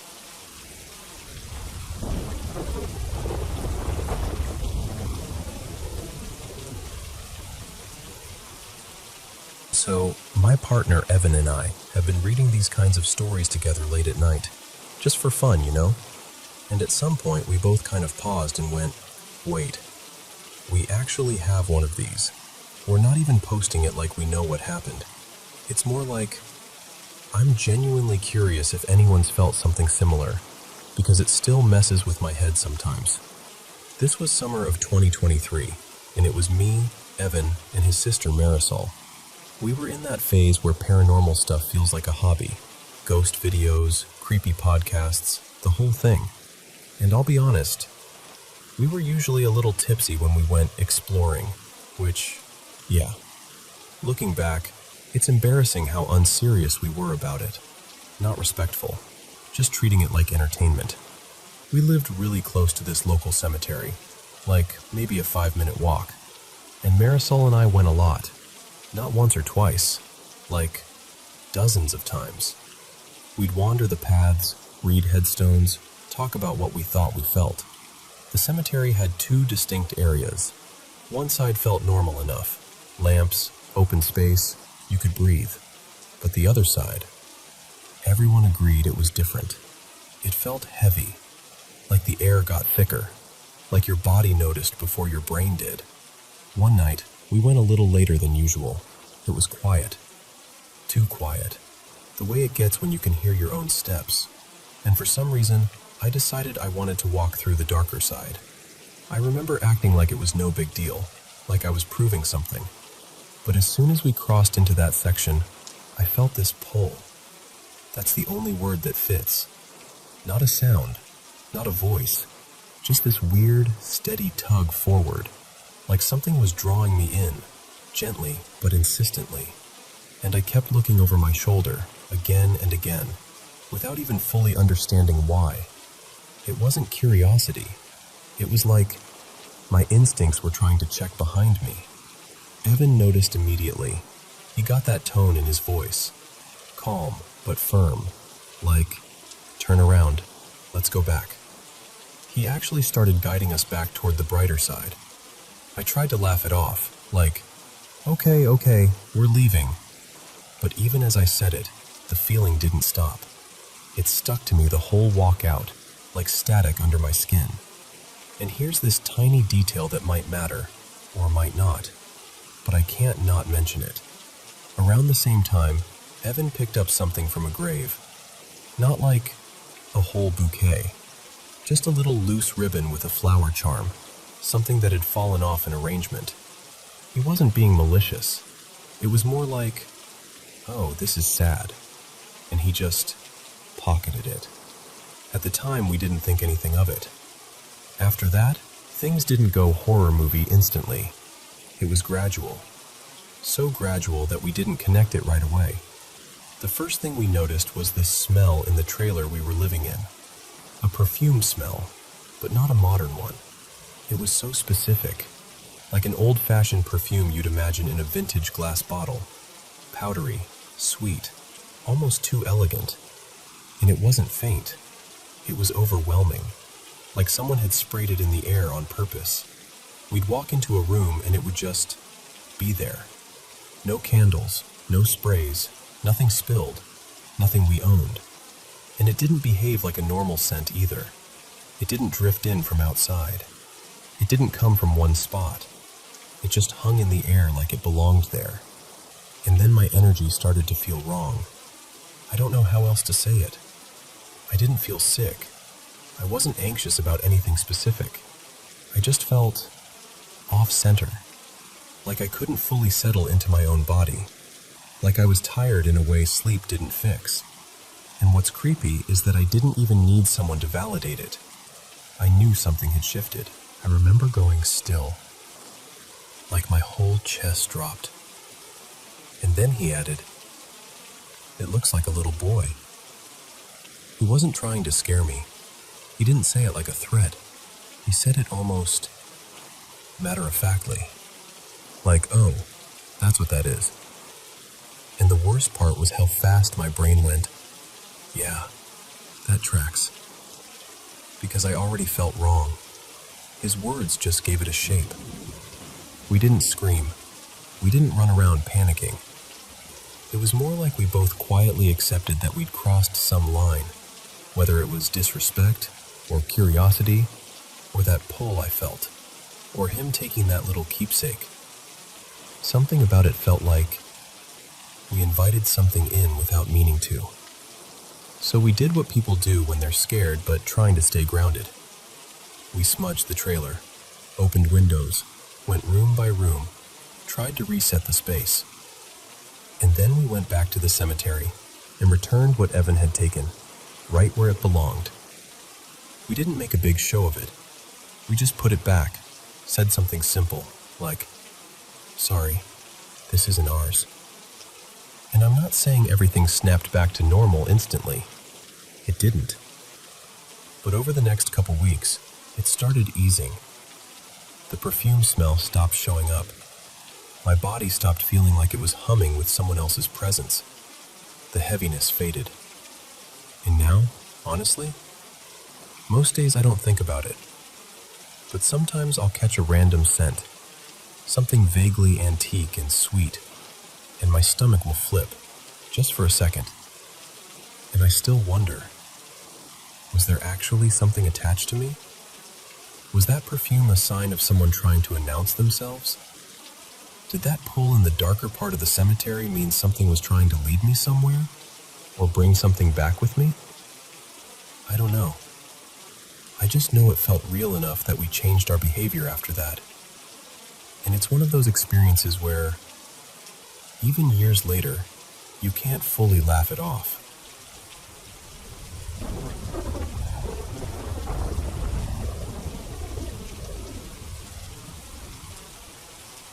Welcome to the Paranormal M channel.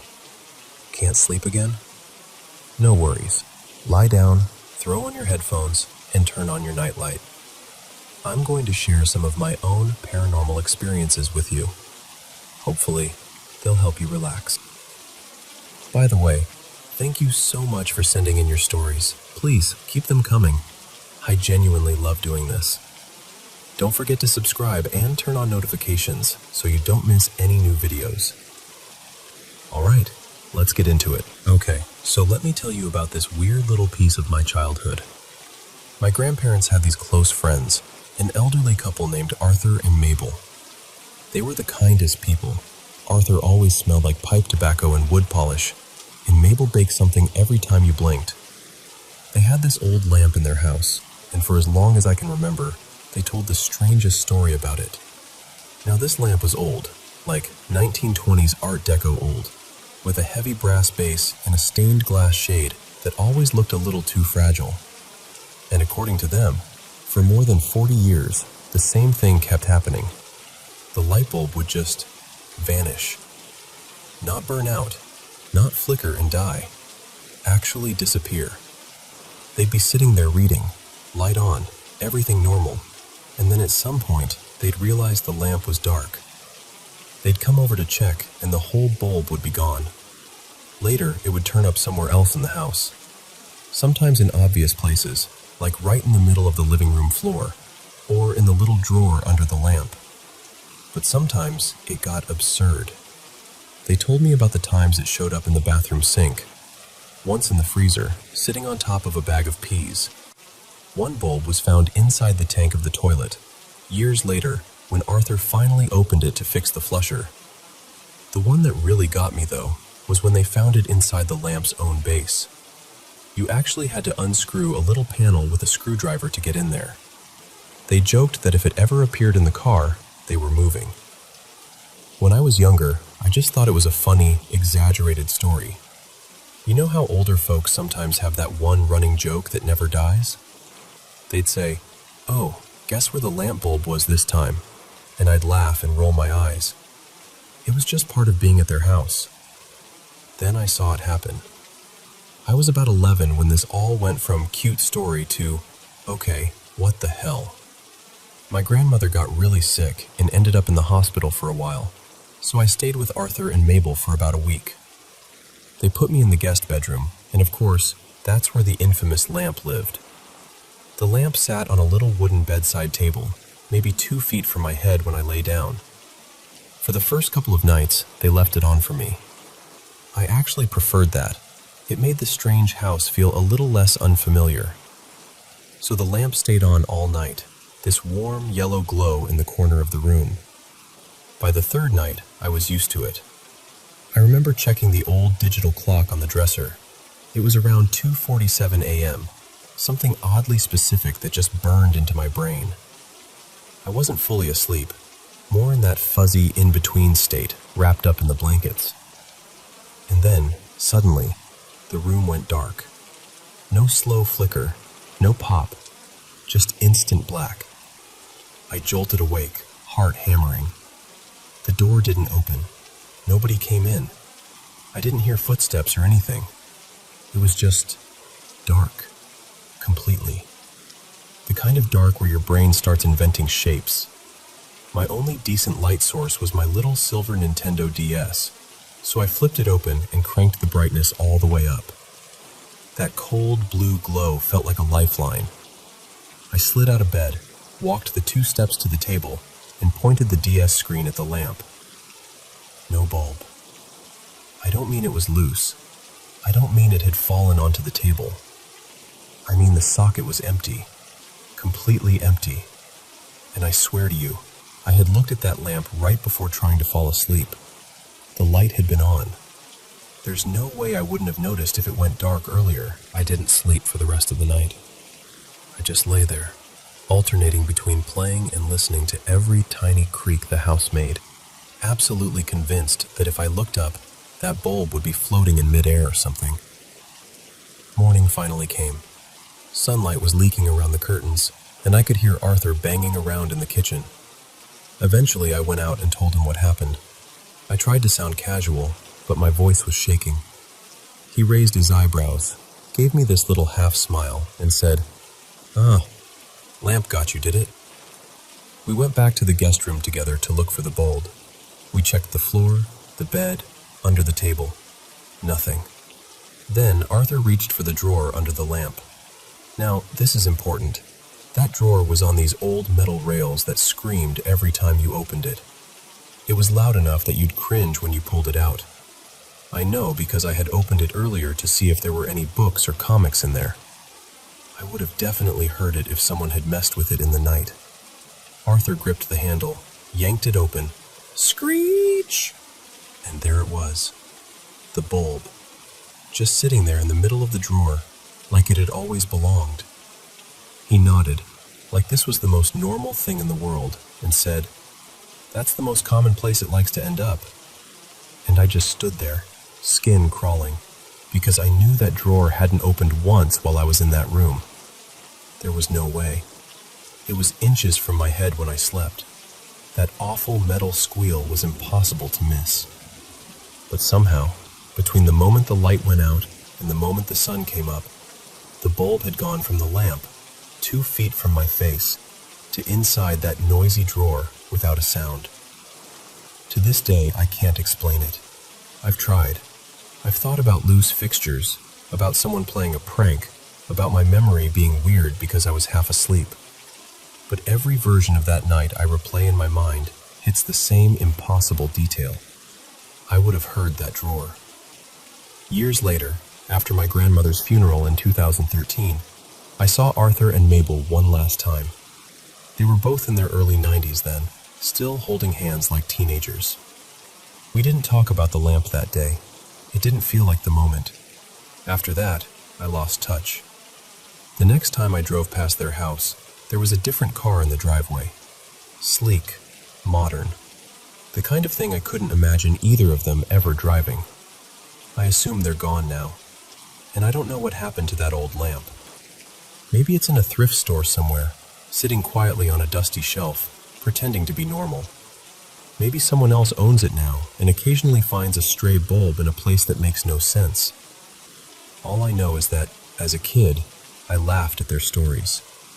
And ever since that one sleepless night, I've never laughed at that lamp again.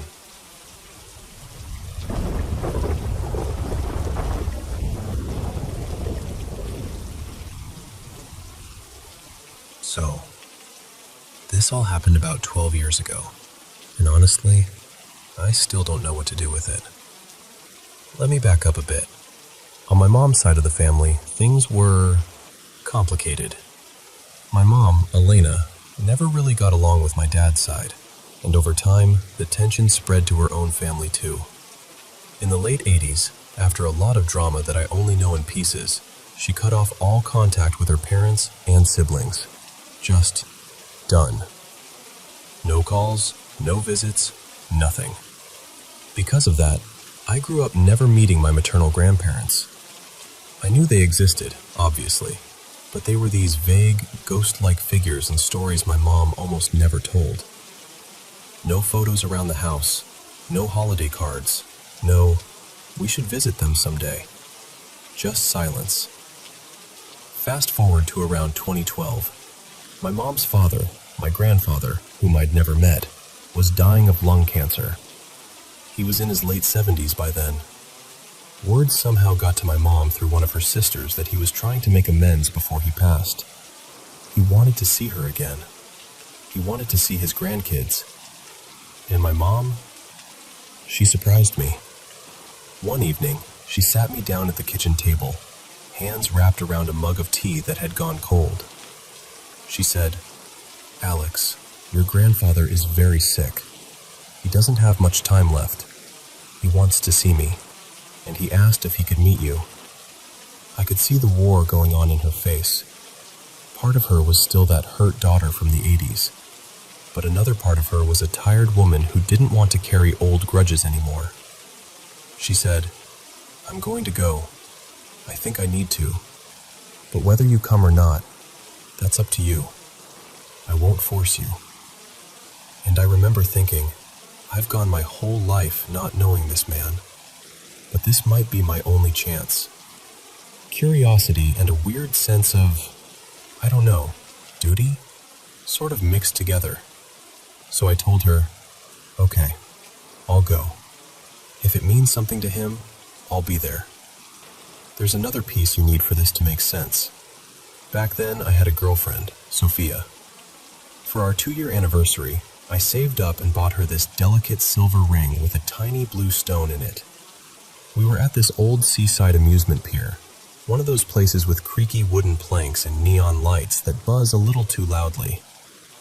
I gave her the ring while we were at the top of the Ferris wheel, looking out over the water. It was a whole cinematic moment, and I was really proud of myself. She wore that ring all the time, like never took it off. And then one weekend, she went to this outdoor concert with some friends. Big crowd, dancing, people bumping into each other, the usual. Later that night, she called me, almost in tears, saying, "Alex, I lost the ring. It just slipped off somewhere. I've looked everywhere. I'm so sorry." I spent the next day calling the venue, messaging their lost and found page, even going down there once to walk around the field myself, staring at the ground like an idiot. But imagine trying to find a tiny silver ring in a field where thousands of people had been dancing all night. It was gone. I accepted that eventually, but it still stung. Okay, so that's all in the background. Now to the visit. My mom and I drove over to the hospice where my grandfather, his name was Victor, was staying. I remember being more nervous than I expected. Like, what do you say to someone who's your grandfather, but also basically a stranger? We walked into his room, and he looked small. Smaller than I'd pictured. Thin, gray, hooked up to tubes, but his eyes were sharp. Really sharp. When he saw my mom, I swear his whole face rearranged, like all the years without her just collapsed at once. They hugged and both cried a little, and I kind of stood there awkwardly like, "Hi, I'm your grandson, no big deal." We talked for a while, mostly small talk at first, where I was studying, what I liked to do. He told me a couple of stories about my mom as a teenager, stuff I'd never heard, and my mom just kept wiping her eyes and laughing. Later that afternoon, his pain got pretty bad. The nurse came in and gave him a dose of morphine through his IV. After a few minutes, his speech got slower, and eventually he drifted off to sleep. My mom and I sat there quietly, just listening to the machines and the muffled sounds from the hallway. About an hour later, he woke up. He blinked a few times, looked around the room, and then said, very calmly, "I just had the strangest dream."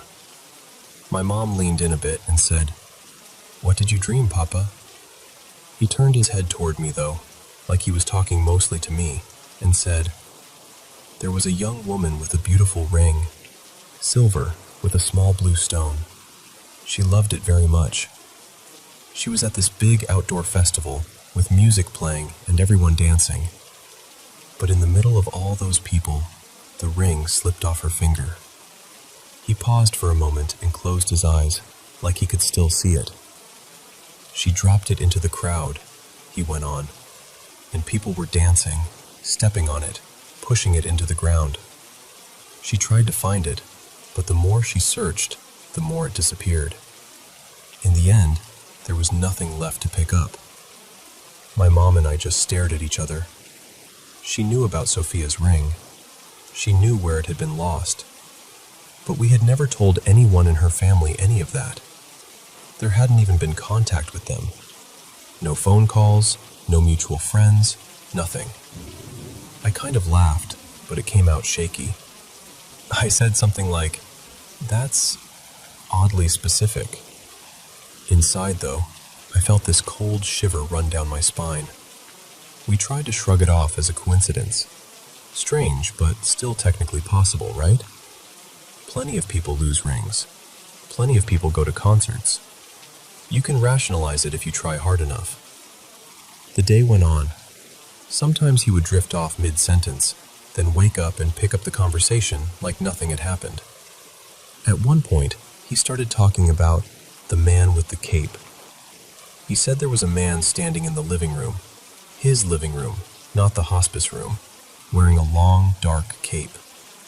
Victor kept glancing toward the corner of the hospice room, like he could see him there.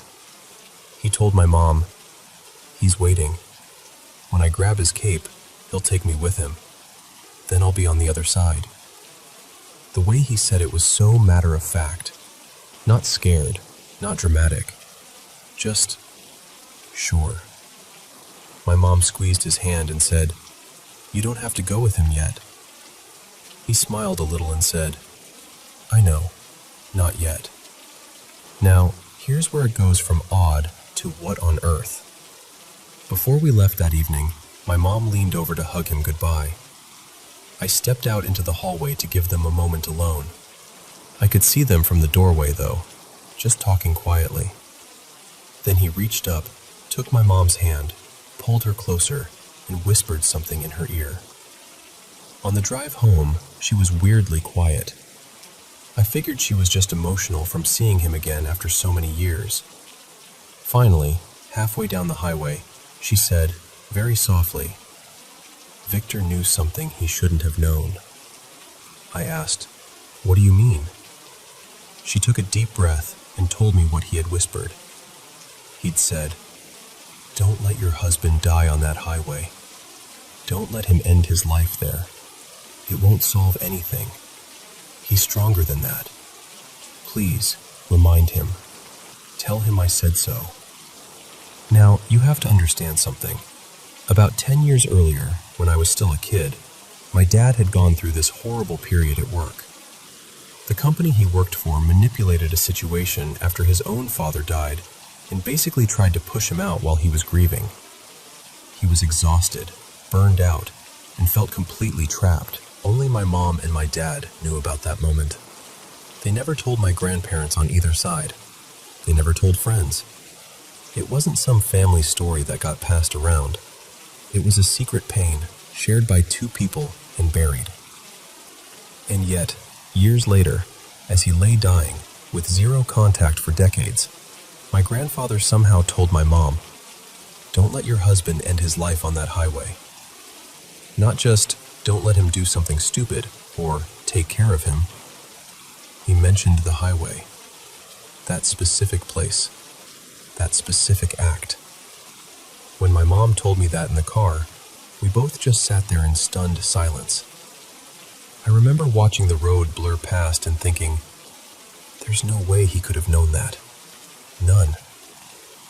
We tried to reason our way out of it. Maybe he guessed. Maybe he was just saying something symbolic. Maybe it was all morphine-induced rambling, and we were connecting dots that weren't there. But then there was the ring, the concert, the color of the stone. Too many details. Too specific. Even now, I don't know what to call it. A coincidence? Some kind of strange intuition that people get when they're close to death? Something spiritual? Something in his subconscious that picked up on things no one had told him? I just know this. We had no contact with that side of the family for decades. There were no shared stories, no social media stalking, no quiet phone calls between relatives filling him in. And yet, in one single day, he spoke about two events he should never have known anything about. A lost ring at a crowded festival, and a silent, terrifying moment on a highway 10 years earlier. And in the middle of all of that, he kept talking about the man with the cape, waiting patiently to walk him to the other side. I still don't fully understand what happened in that room, but I think about it a lot. And every time I'm on that highway with my dad in the passenger seat, or at some crowded event where people are dancing and something small could get lost under their feet, those words come back to me. My grandfather's voice, quiet but certain. He's stronger than that. Don't let him end his life on that highway. Some things you just carry with you, even when you can't explain them.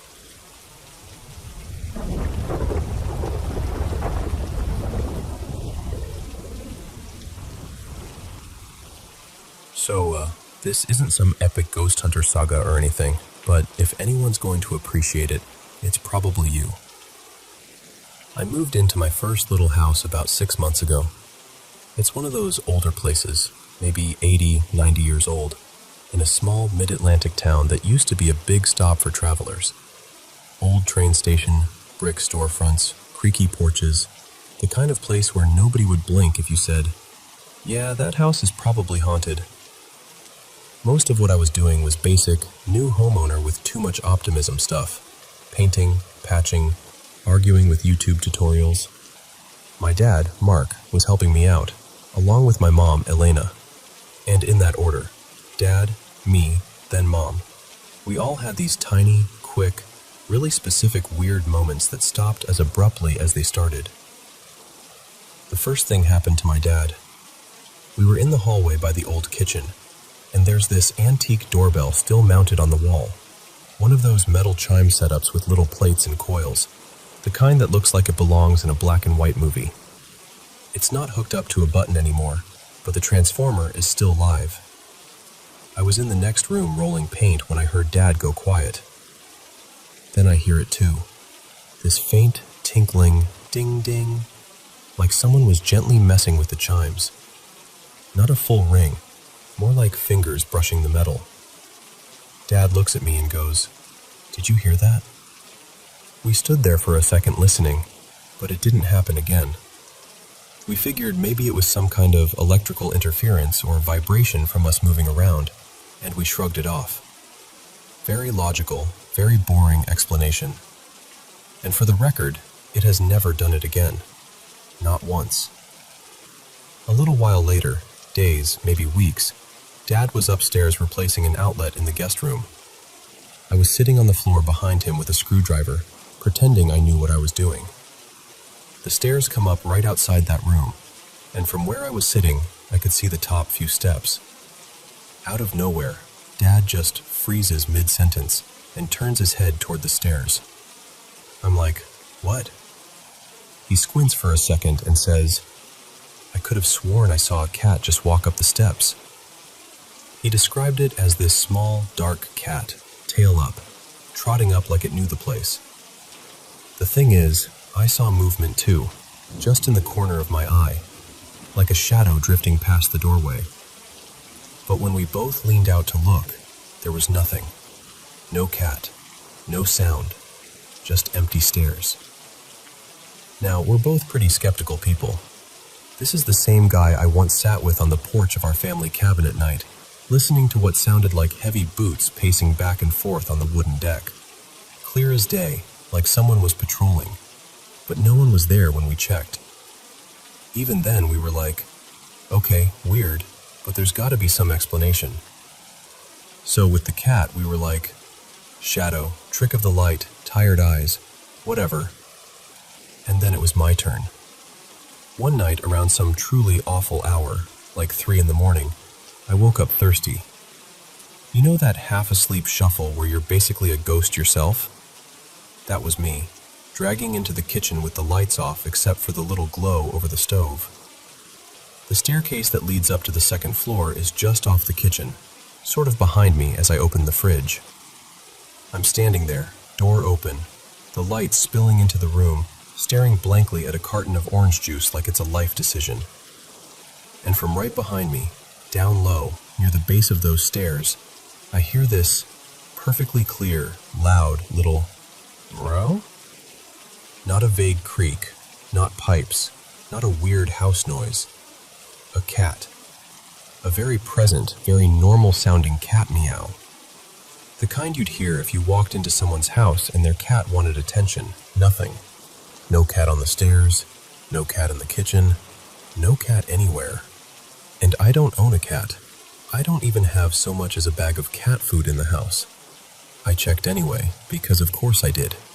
Opened doors, peeked into corners, even looked outside in case a neighborhood cat had somehow slipped in. It was just me and a very quiet, very old house. I tried to be rational about it. Maybe the house made a weird noise. Maybe my sleepy brain filled it in as a meow. Whatever. It bothered me, but not in a I'm moving out way.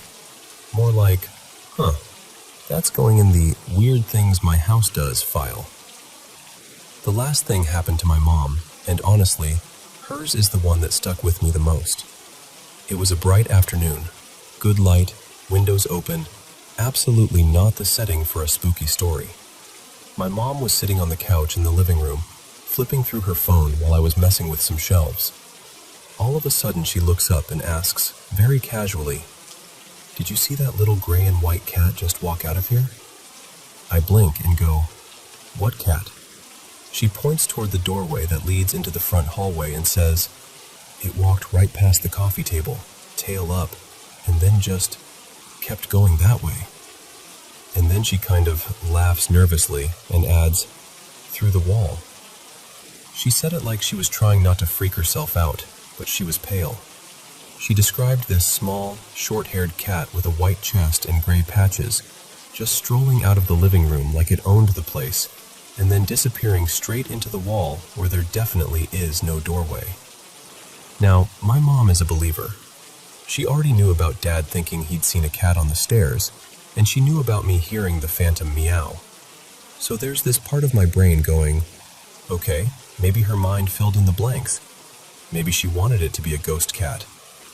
But there's another part of me that remembers how specific she was, the way she said it, the way she kept replaying its path with her finger, like, it walked right there. And here's the strangest part of the whole thing. After that moment, after my mom watched this little gray and white cat just ghost itself through the living room wall, nothing else weird has happened in the house. No more chimes, no more shadows on the stairs, no more mysterious meows in the middle of the night. Just silence.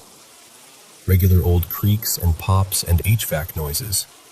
It's like whoever, or whatever, was there finished their little inspection and moved on. So now I'm stuck with this question that I can't quite shake. Were those all coincidences? A powered old doorbell humming at the wrong time, tired eyes catching shadows, a sleepy brain mishearing a sound, and a believer's imagination topping it off. Or, and this is the version I secretly kind of like, was there a local stray passing through? Some little ghost cat doing rounds in an old house in a historic town, just making sure the new human was okay before heading off to wherever ghost cats go. I don't know. I'm still a skeptic. Mostly. But sometimes, when I'm locking up for the night and I walk past the bottom of the stairs, I still catch myself saying, quietly, "Good night, buddy," just in case there's a small, unseen cat listening.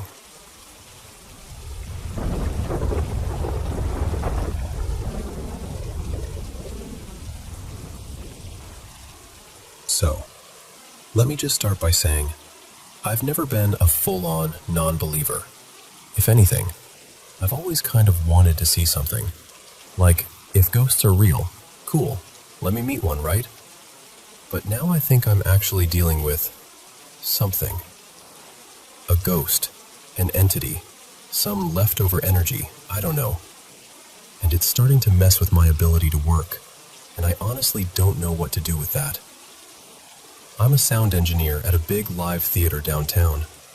I started there in early April. The original building went up in the late 1950s, and then they slapped on this huge addition around, 1999. And when I say slapped on, I mean they did it cheap. The layout is ridiculous.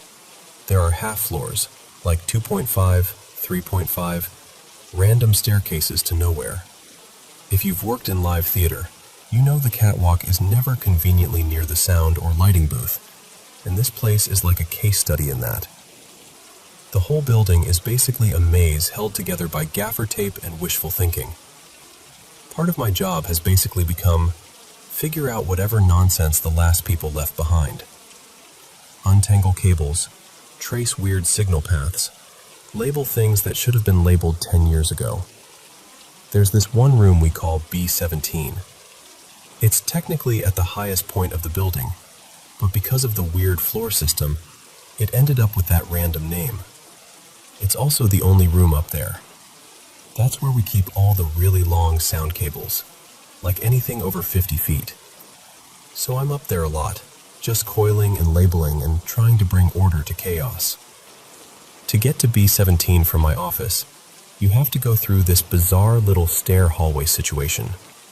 It's like someone started building a stairwell, got bored halfway through, and just kept adding turns. No windows, all concrete, and when the lights are off, it is pitch black.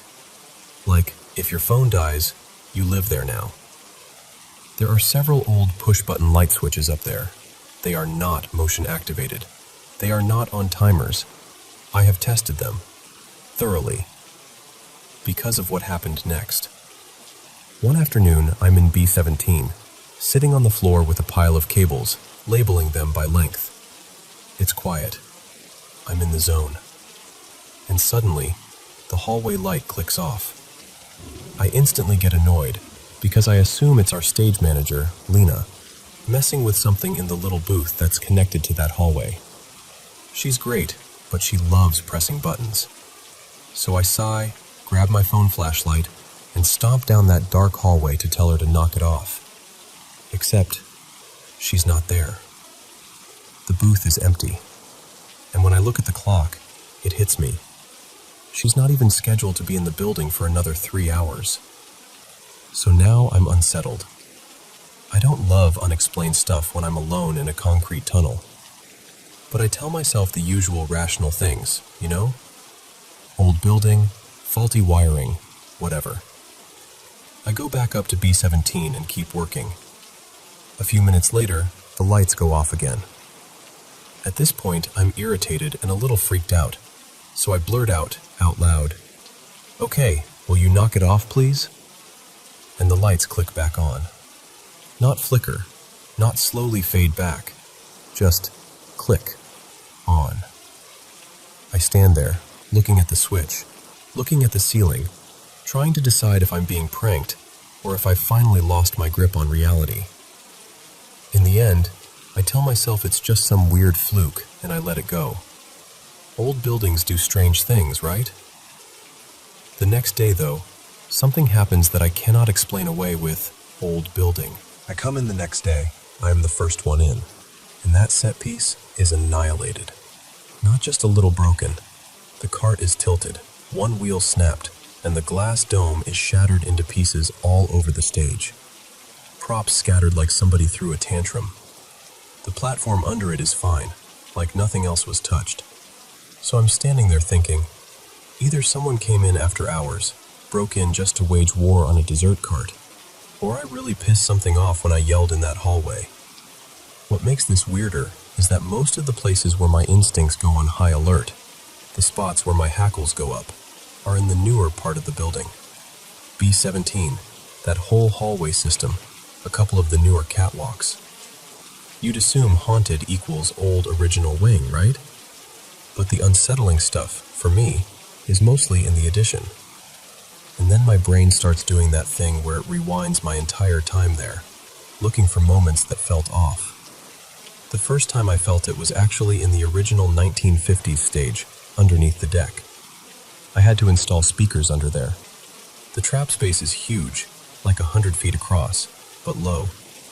I'm about 6 foot, and my back just barely clears the beams when I'm walking through.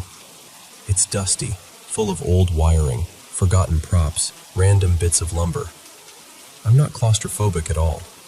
Crawl spaces, basements, tight catwalks, never been a problem for me. But under that stage, I kept having these waves of get out. Not panic, exactly. Just this heavy feeling that someone was right behind me, watching. Every time I'd stop and turn around, of course, there would be nothing but darkness and plywood. So here's where I'm stuck. I am a skeptic. I am that person who is usually explaining away weird stuff, not encouraging it. But whatever is happening here, it feels different.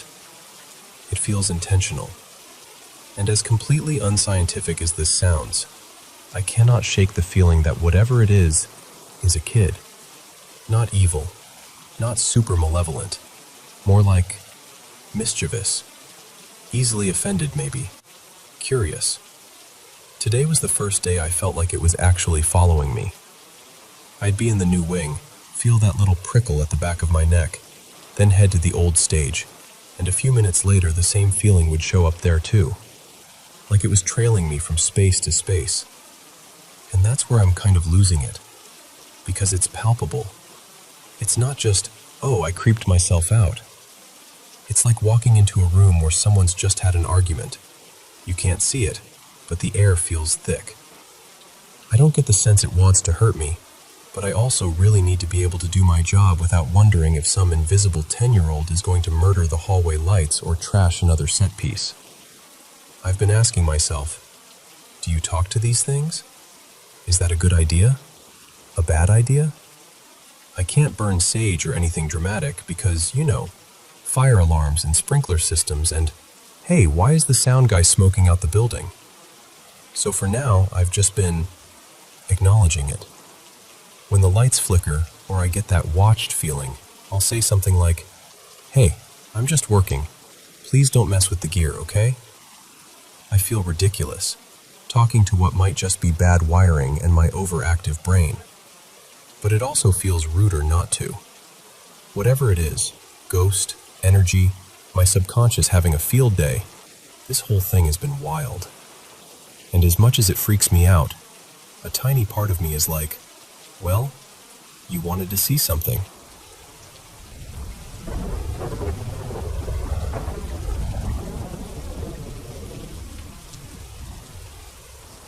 So, I'm still kind of shaky talking about this, but I'll walk you through it from the beginning. First off, a bunch of people had suggested carbon monoxide when I told them what happened. So I went to my husband, Evan, and I'm like, hey, a lot of people are saying this could be a carbon monoxide thing. He looks at me and goes, we've got a detector, remember? I checked the batteries last month. He reminds me we don't even have gas lines running to the house. Everything's electric. The generator out back hasn't been used in months. Our garage is basically a storage unit now. No cars running in there, nothing. We actually went through the whole maybe it's mold scare less than 6 months ago because my kid and I kept feeling run down and gross all the time. We had the place checked. Came back clear. And Evan's a licensed electrician who inspects buildings and signs off on them being up to code. So he's super strict about stuff like carbon monoxide and smoke detectors. He's always checking them and making sure they're working. So we went down that list. Detectors, mold, gas lines, everything. It really doesn't look like that's what's going on, but I'm still keeping it in the back of my mind and staying alert, just in case. Okay, now for the part that's got me genuinely freaked out. A few hours ago, Evan came home from work. It was earlier than he usually gets in, but he'd told me it was a training day, so I wasn't surprised. Nothing about it felt weird at all. He comes through the door, calls out, "Hey, Em," walks over, gives me a quick kiss, asks how my day's going. I ask how his training went. Totally normal back and forth, the same everyday kind of comfort you don't even think about. Then he says he's going to change, so he heads to the bathroom for a minute, like he always does. After that, he wanders into the living room and says something like, "I'm gonna try that new Elden Ring build people keep talking about." He grabs his controller, plops down in his beanbag, starts messing with the console. Very ordinary, very him. I wander off into the other room and start scrolling on my phone. Social media, nothing interesting. I'm just zoning out. After a while, I realize the house is really quiet. Like, too quiet for someone supposedly playing a video game. So I call out, "Babe?" Nothing. So I try again, louder this time. "Babe?" Still no answer. At this point I'm thinking, okay, maybe he passed out in his beanbag. Wouldn't be the first time. So I walk into the living room, and he's not there. Beanbag is empty. TV is off. Controller's on the table. Now I'm confused, but I'm not panicking yet. I check the kitchen. Not there. Our bedroom. Not there. Bathroom. Empty.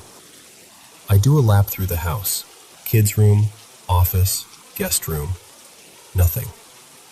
I think, okay, maybe he stepped into the garage or backyard without saying anything, which would be weird for him, but still possible. I check the backyard. No Evan. Garage? Just boxes and junk. No husband.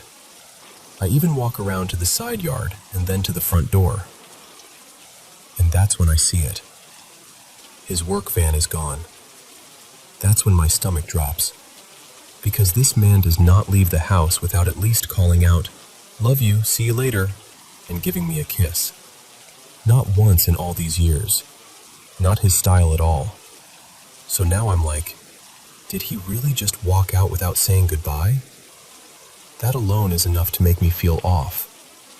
I grab my phone and call him. It goes straight to voicemail. Before I can even spiral, he texts me. "Hey, everything okay? Am I okay? Babe, where did you go?" He replies, "I can't talk right now. I'm still in CPR training. What's going on?" I'm just frozen. CPR training. So I tell him, "What are you talking about? You came home early. We talked. You changed. You were in the living room playing your game and then you just disappeared." He sends back, I haven't left work yet. I kissed you goodbye this morning. I've been here all day. My badge never even left the building, and the door camera didn't ping once." At this point, I'm actually pacing. I'm 45 years old. I have never hallucinated in my life. I don't drink. I don't do drugs. I wasn't sleep deprived. I wasn't sick. I remember the weight of his hug, the way his shirt felt, the tone of his voice when he asked about my day, the sound of the bathroom door, the way he joked about his game. So I tell him, "I had a whole conversation with you. You hugged me. You went to the bathroom. I heard you. What do you mean you haven't been home?" He's confused and a little freaked out too, and he says, "Then it wasn't me." And no alerts went off on the ring. No door, no motion, nothing. That's when a different fear creeps in. Not the carbon monoxide kind. The other kind. The "we've been through this before" kind. Because here's the thing. When we first moved into this house, we had something. We used to joke about it, call it a house guest. We even gave it a name, Rowan, because at first it was just harmless little pranks. Lights flickering, keys showing up in random places, doors we knew we closed being slightly open. We brushed it off as old house quirks and our own forgetfulness. Until it escalated. It started with me feeling touches in my sleep. At first it was just like someone lightly tapping my leg or brushing my hair. I told myself it was dreams or the blanket shifting. Then one night, something grabbed my ankle and yanked hard enough to pull my foot out from under the covers. That was the night I sat up in bed, heart racing, and thought, okay, no, that wasn't a dream. I was scared enough that I actually looked up local paranormal groups because I didn't know what else to do. Evan, being the practical, grounded one, kind of shrugged it off. He said it was probably just my imagination, or a sleep thing. He didn't fully believe it, until it happened to him. One night, I'm half asleep and I hear him swear under his breath and jolt upright. Later he tells me, something grabbed my foot, like full-on grabbed it and yanked it. And this is a man who does not spook easily. He was pale. That was when both of us stopped laughing it off. Fast forward a bit. Last year in February, our house got chosen for a renovation show.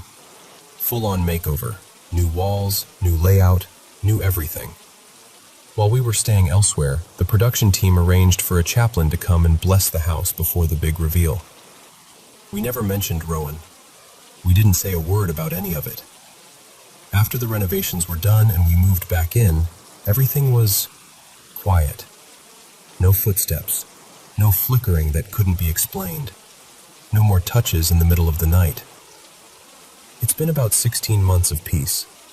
To be totally honest, there were moments I almost missed the playful version of whatever that was. But mostly, we were incredibly grateful it all just stopped. And then today happened. And then, without a door opening, without a camera alert, without a sound, it was gone. Along with his van that, apparently, never left his work parking lot. So now I'm sitting here, going through every possibility in my head. Did my brain glitch? Was it some kind of stress episode? But then why did it feel so physically real? Why could I describe the smell of his cologne, the feel of his hoodie? Was it something pretending to be him? I don't know. I honestly don't know. I just know that it didn't feel like a fuzzy dream that faded when I woke up. It felt like real life, like any other afternoon I've spent with him. And then I checked my phone, and reality didn't line up with what I had just experienced. So that's where I'm at right now, caught between the logical explanations we've already ruled out, and the weirdness I really truly thought was behind us. I'm staying alert. I'm double-checking the practical stuff, because I'm not about to ignore something that could be dangerous. But I'm also sitting with this really unsettling thought.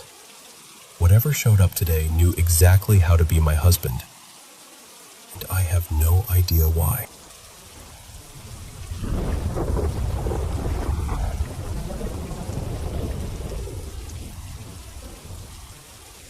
Okay, so let me take you back for a second. I was in about 8th grade, and I'd been invited to this big birthday sleepover at my friend Hannah's house. Hannah and I both grew up in Christian homes, but our situations were pretty different. My house always felt peaceful, you know? Like even when things were stressful, there was this sense of safety. Hannah's place didn't feel like that.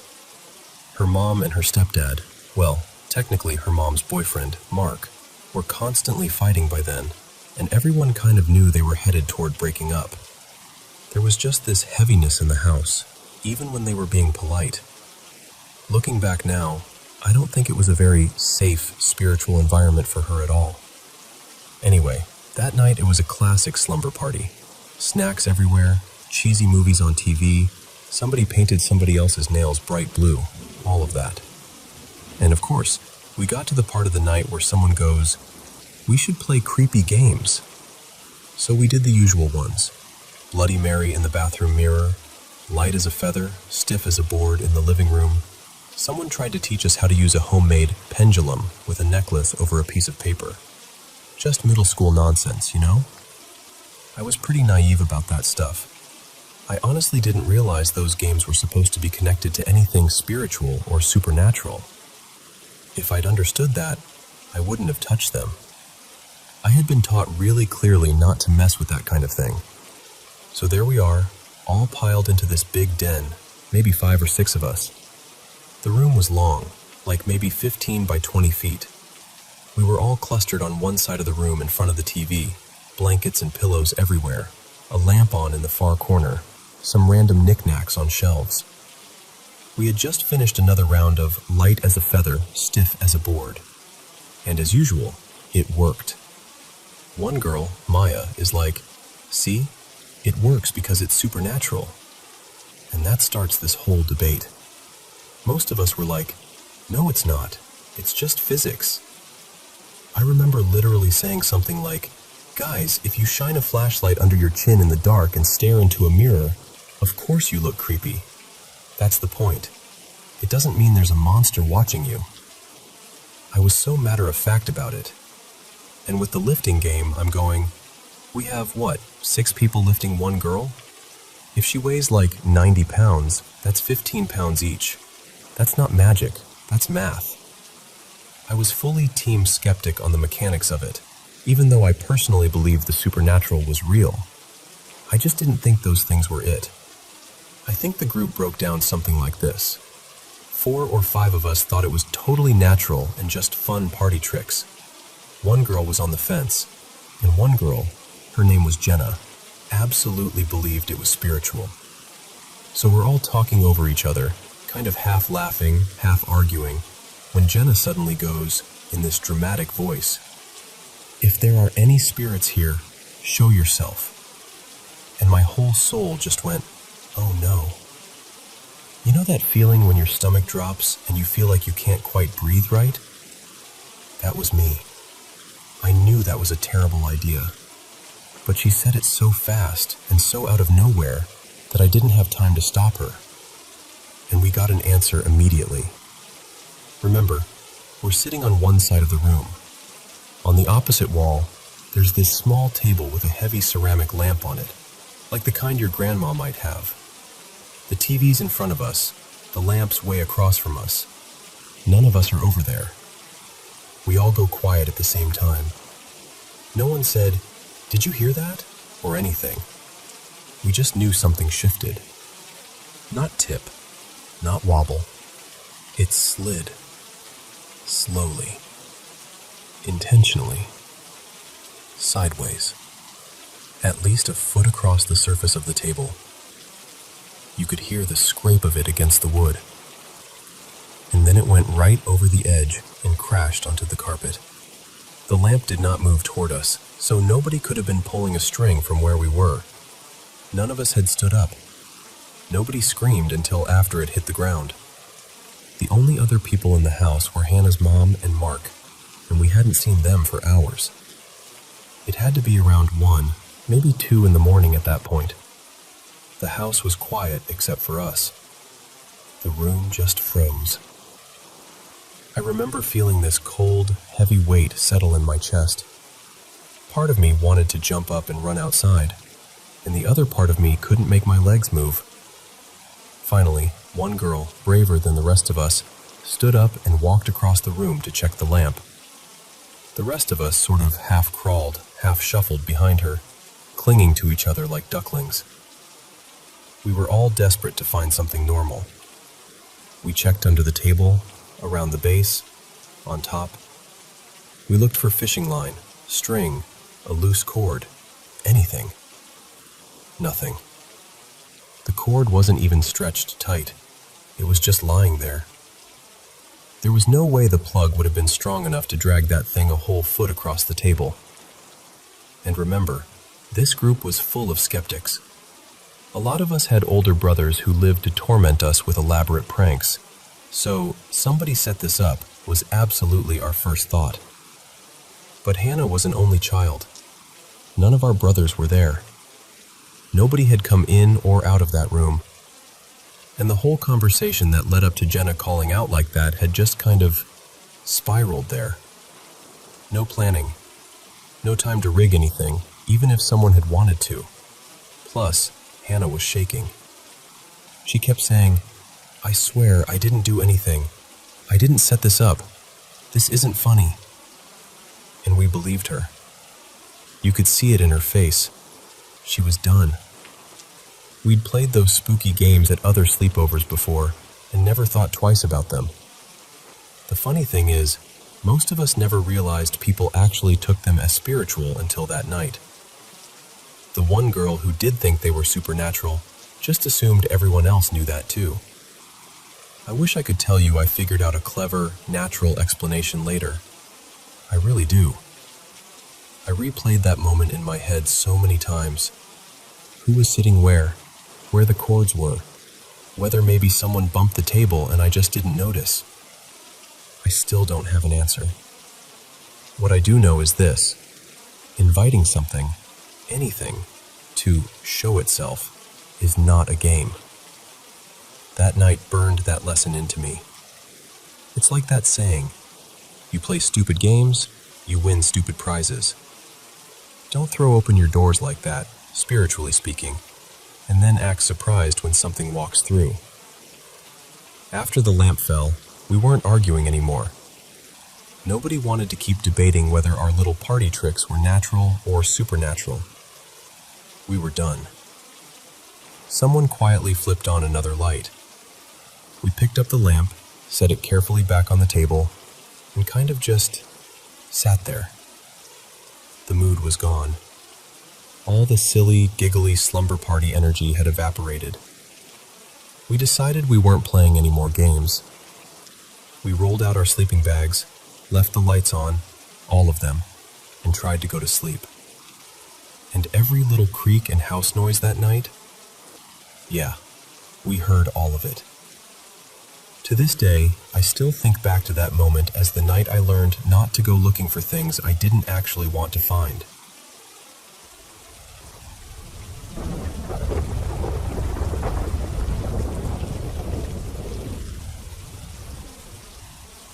So, thank you for listening. This is one of those stories that still makes my body react like it's happening all over again, even though it's been decades. I'm going to talk to you like I'd talk to a close friend over coffee. But just know, inside, I'm still shaking a little. I grew up in a Christian home, but it wasn't the safe, cozy picture people sometimes imagine. My mom was the main source of the emotional abuse, sometimes physical too. My extended family had their own patterns of cruelty, and it all felt very generational, like this heavy script being passed down. My dad, let's call him David, was my spiritual rock. He loved God, he prayed, he tried. But he also enabled a lot of what was happening by not stopping it. So even my safe person was complicated. That's the backdrop to everything I'm about to tell you. I've had a few supernatural experiences in my life, but nothing like this one. Even now, when I think about it, I get that deep, animal-level fear. My heart speeds up, my body wants to run, and I feel physically unsafe just remembering. I'll do my best to put it into words, but part of what makes it so horrifying is that it almost refuses to fit into language. When I was a kid, about 10, maybe 11, I went to this church camp in the woods for a few days. It was late fall in the hills, cold enough that we needed the heaters on in the cabins, but not snowing or anything dramatic like that. There was a rumor going around camp that there was a ghost of an old groundskeeper haunting the place. Supposedly, he wandered near one of the older cabins at night. I knew it was nonsense. The haunted cabin everyone pointed to was where the counselors slept, and the camp itself wasn't even that old. I didn't believe in ghosts then, and I don't really now, at least not in the typical TV way. I'm a very rational, logical person by nature. I like science, and if something weird happens, my first instinct is to look for a natural explanation. I've never been into ghost hunting shows, mediums, any of that. Honestly, that stuff makes me deeply uncomfortable, like people are poking at things they don't understand. Anyway, that trip ended up being the last time I ever went to that camp. I refused to go back afterward. Our cabin had maybe 10 girls and a young adult counselor. I had a top bunk. The bunks were arranged in kind of a loose L shape around the room. My bed was against a wall, with this long, narrow window just to my left, up near the ceiling, higher than the tops of the other bunks. Outside, there was one of those tall security lights, and all night it cast this pale, steady beam through that skinny window. The cabin lights were off, of course, but that outside light made it so the room was never completely dark. Now, remember, it was chilly in there. The heaters kept it from freezing, but it wasn't exactly cozy. Sometime in the middle of the night, on my birthday actually, I snapped awake and sat straight up in my sleeping bag. No sleep paralysis, no half-dream state, just awake. And I was so hot. I was drenched in sweat, absolutely soaked inside my sleeping bag. I've had night sweats before and since, but this was like someone had poured warm water over me. My heart was pounding. My skin felt like it was burning from the inside out. And then I realized I wasn't reacting to a nightmare. I was reacting to something I was looking at. At first I thought, oh, it's just an adult checking on us. That would have made sense.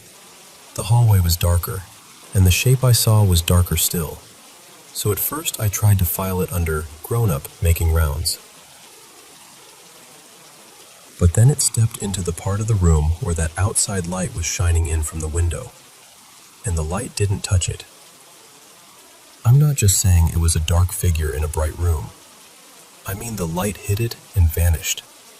There was no outline, no reflection, no change in texture. It was like the light went in and never came back out. That's when my confusion shifted into something like, oh, this is wrong. This is not a person. As a kid, trying to describe what I saw, the image that came to mind was a cookie cutter. Like someone had taken a cookie cutter in the rough outline of an old person, bent shoulders, head, body, and pressed it into reality itself. Except instead of dough, they'd cut the shape out of the universe, not added something, removed something. It was the color of absence. That's the only way I can say it. People sometimes talk about shadow people, but shadows still obey light. This didn't. This was a presence made of nothing. It was black, but not any black I've ever seen. More like a hole, an absence, a moving cutout of wrongness. Every instinct in my body said, this should not be here. This should not exist.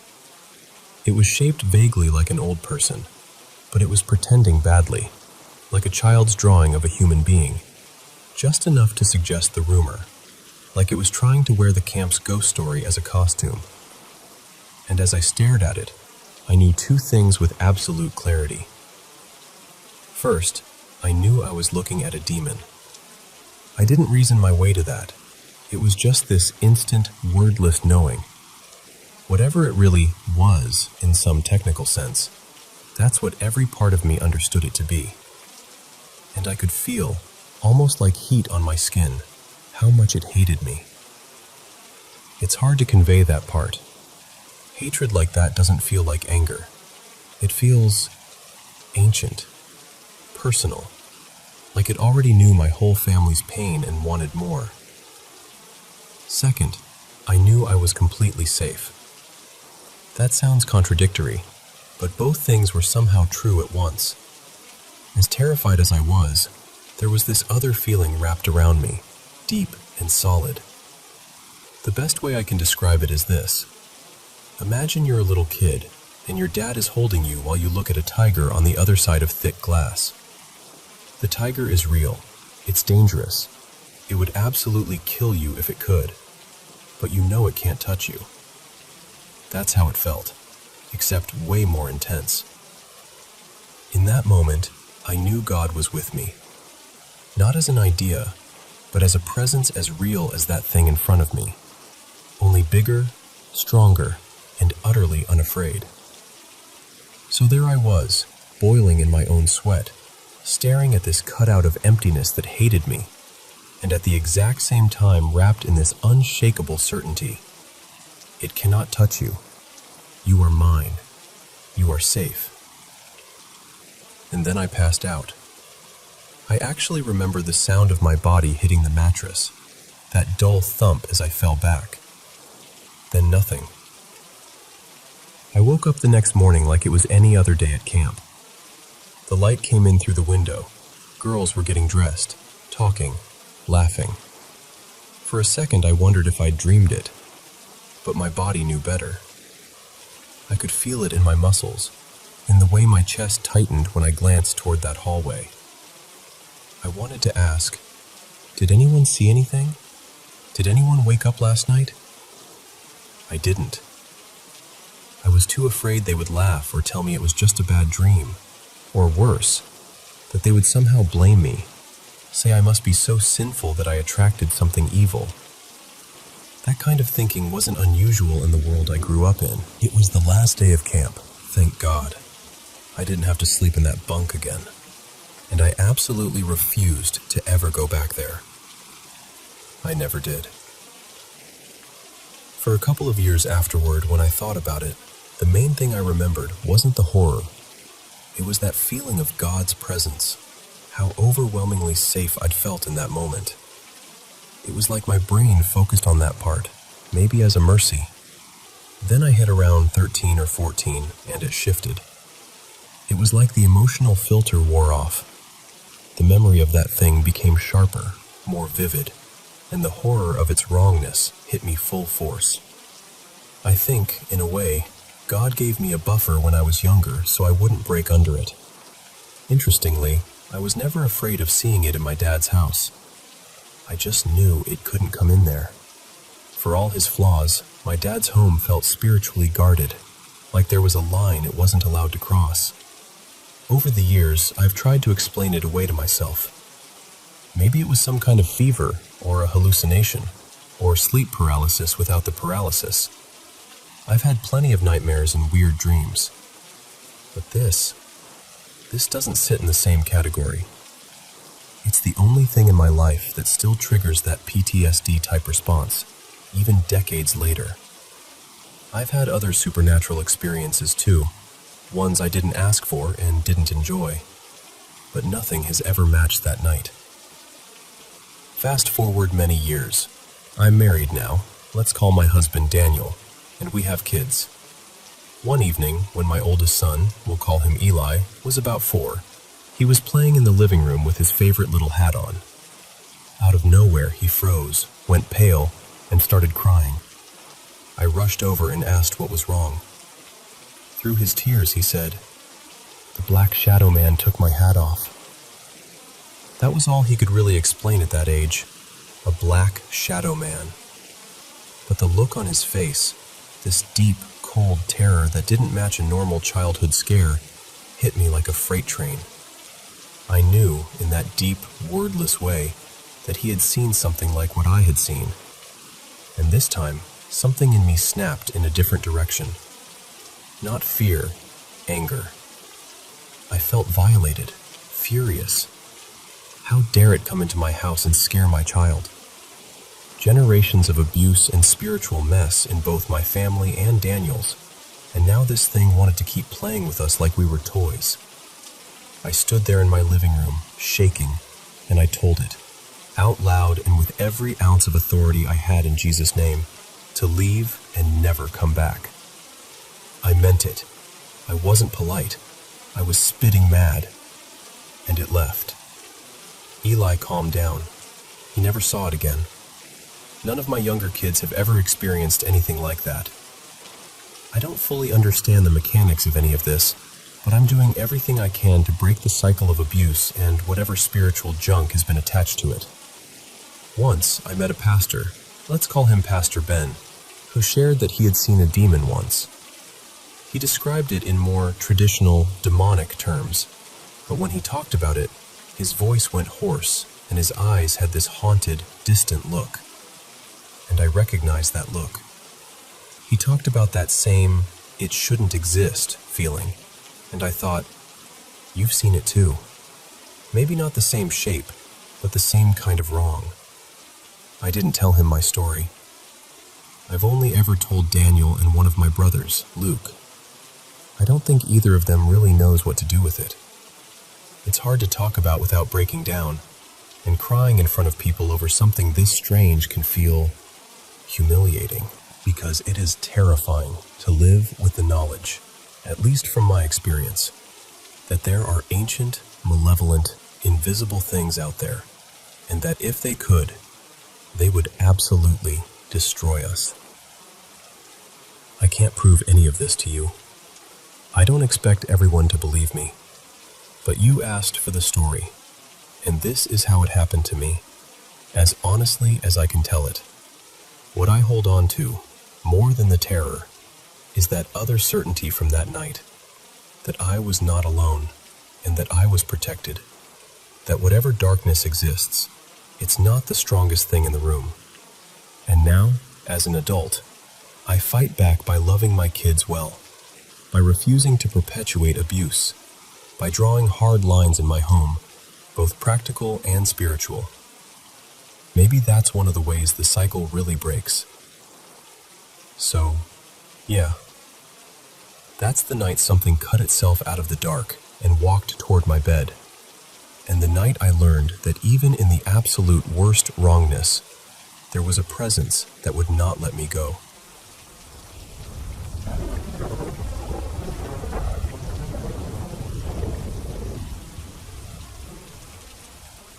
So, yesterday was my 30th birthday, and honestly, it was rough. By the time the night rolled around, the kids were finally tucked into bed. My daughter, Lila, and my little boy, Jamie. The house was quiet in that way it only is when you know everyone's actually asleep. My partner, Marco, and I flopped down on the couch to watch some mindless TV. He didn't last long. Within 10 minutes, he was out cold, head tilted back, mouth slightly open, remote slipping from his hand. I remember looking at him and thinking, of course, even tonight, I'm alone with my thoughts. As the episode went on, the whole day just settled on me. Every little disappointment, every, "oh, we'll celebrate properly later," every forgotten text, every half-hearted happy birthday that felt more like an obligation than love, it all just stacked up inside my chest. And then it cracked. I started crying. Not the cute, single-tear movie kind. I mean full-on, ugly crying. The kind where your chest hurts, and you're trying not to be loud because you don't want to wake anyone, but you can't really stop once it starts. The only light in the house was coming from the TV. From where I was sitting on the couch, I could see straight into the dining room. It's open concept, with this little overhang from the ceiling and a narrow shelf where I keep a few family photos. Beyond that, through the doorway, I could see into the kitchen and just barely make out the back door. Last week, when Lila finished her first week back at school, I bought her 3 helium balloons as a little "you did it" surprise. By last night, they were half deflated and kind of just existing in random spots around the house. One was on the floor to my left. One was caught between the blades of the dining room ceiling fan. The fan was off. And another was sort of leaning against one of the dining chairs, right near the kitchen doorway. I'd been crying so hard my eyes were blurry, but I thought I saw this tiny flash of light in the dining room. For a second, I figured it was just the TV reflecting off something. One of the kids' toys, maybe a picture frame. But then I noticed the balloon near the kitchen doorway. The string was moving. At first I thought, okay, maybe the air conditioner kicked on weirdly, because we have central air and it was running. But none of the other balloons were moving, not even their strings, just that one. I stared at it, and the longer I watched, the more I realized the balloon string wasn't just swaying, it was gliding. The balloon started to move across the floor, slowly, deliberately, not bobbing around like it was caught in some draft, but almost like someone had a hold of the string and was gently pulling it. It came closer and closer. My heart was pounding, but a part of me was still trying to rationalize it. It'll stop at the little drop between the dining room and living room, I thought. That tiny lip where the ceiling lowers and the shelf with the photos sticks out. It makes a kind of boundary between the rooms. The balloon did pause there, right at that point, as if it had bumped into something. For a second I thought, see, there you go, it's done. But then, so slowly I could track every inch, the balloon started to lower itself.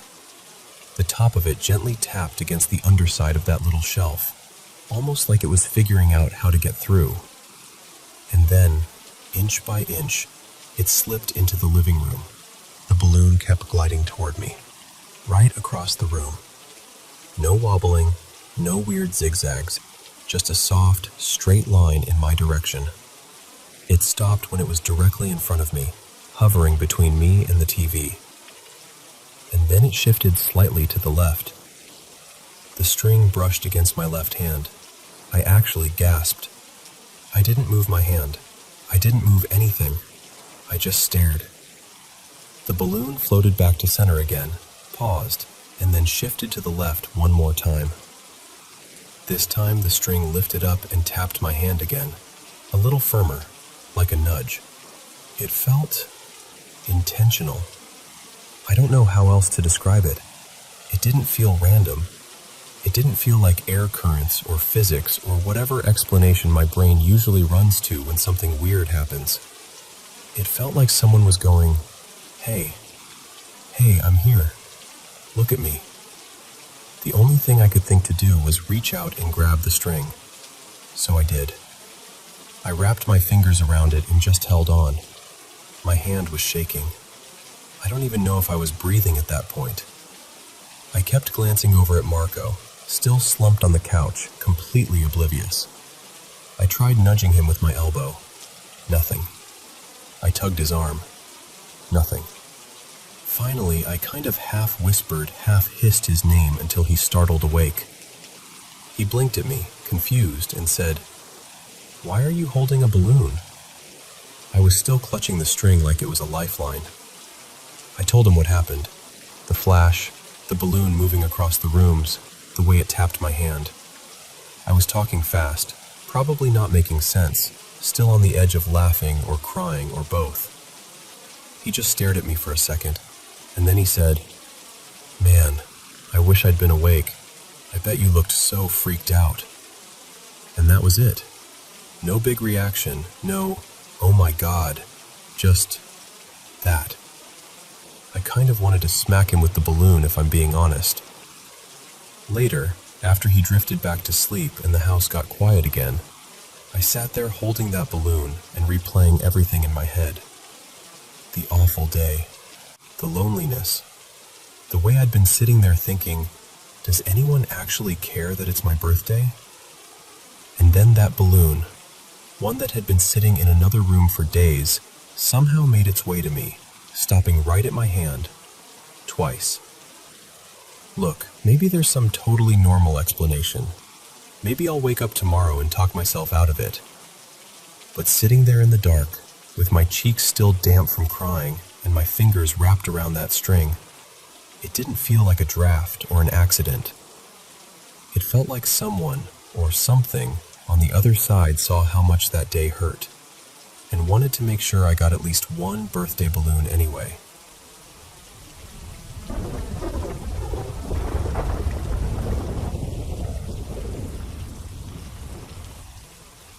So, okay. Let me take you back for a second. I was in middle school, maybe 12 or 13, when this all really started. A friend of mine, Maya, invited me over to her place after school. You know how it is at that age. Any excuse to hang out away from parents and homework sounds amazing. We get to her house and she introduces me to her older brother, Leo. Super chill guy, a little quiet. Kind of had that seen some stuff vibe, even back then.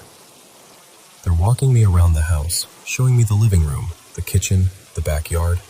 Normal tour, right? Then Maya goes, totally casual, "Oh, by the way, our house is haunted. Just a heads up." I laugh, because of course I do. And then Leo chimes in, like he's just confirming the weather. Yeah, his name's Adrian. Like, they knew the ghost's name. They said it the way you'd talk about a weird neighbor. They tell me a couple of quick stories, but honestly, I didn't really buy it. I went home that night thinking, cute family ghost bit, very on brand for them. And that was that. Nothing happened that day. The second time I went over, though, that's when it got real. We were hanging out in this back room they had. It kind of doubled as a game room and storage. The walls were lined with these tall, old mirrors. There were a few people there that time. Me, Maya, Leo, and a handful of our other friends. We were just in little clusters, chatting about school, music, crushes, dumb stuff. At some point, I kind of spaced out and glanced at one of the mirrors across the room. And I see someone staring straight at me. At first, I think it's just one of the guys standing behind me, so I kind of shift, expecting the reflection to move. But it doesn't. Everyone in the room is moving, talking, laughing, and this one figure in the mirror is perfectly still, locked on me. That's when my brain does that little click of, oh, that's not right. I focus, and I realize I'm not looking at a normal face. It's like there is a person-shaped figure, but the face is just wrong. It's like it's been torn away or erased, replaced with raw, bloody skin and these bloodshot eyes staring into me, like I'm the only thing it can see. And my body just goes cold. I sort of jerk back and whisper, "What the?" Probably louder than I thought, because suddenly everyone notices something's off. I shuffle over to Leo, trying not to completely lose it, and I tell him what I saw. He gives me this look that's half, I'm not surprised, and half, yep, that tracks. And he just says, "Oh, you saw Adrian." I remember just going, "Excuse me? What?" in my head. My friends crowd around, asking what happened, why I freaked out, and I'm trying to explain it while my heart is in my throat. And they're all a little scared too, because even if you don't see it yourself, you can feel when someone's not faking that kind of fear. Later, when things calm down a bit, Leo opens up more. He tells me that he's been dealing with this spirit for a while. It wasn't just random sightings. Sometimes they'd straight up fight.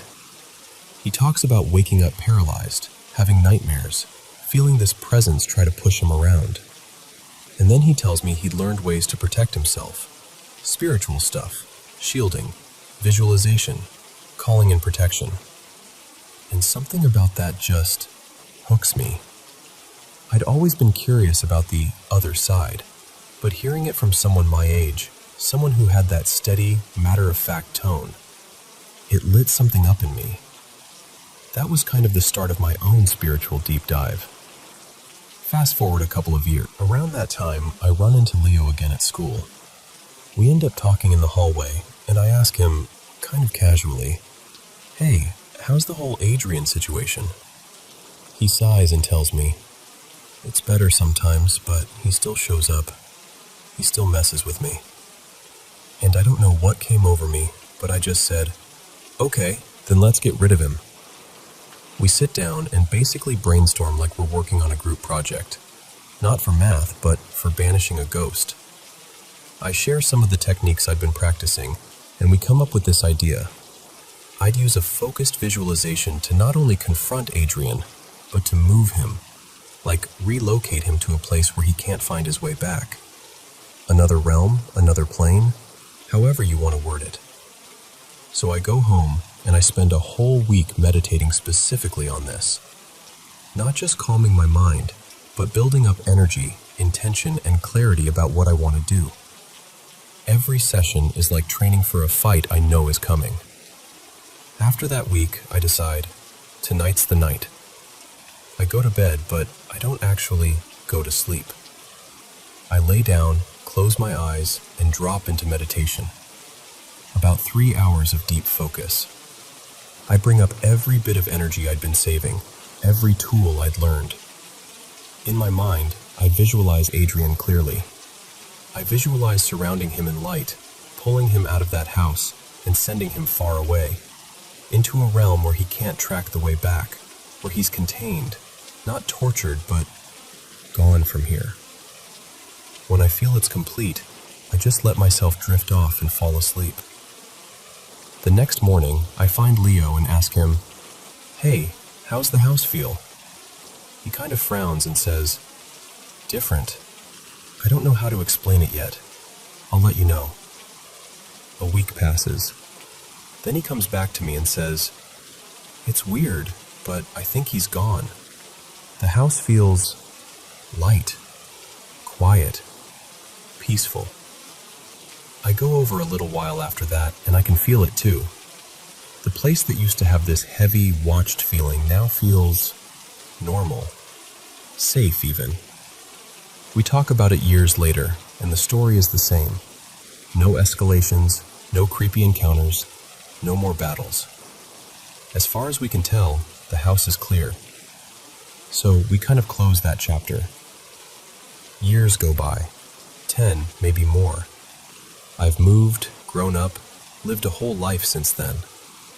Adrian is more of a story I tell than anything I actively think about. One night, I remember it really clearly. It's around 2 or 3 in the morning.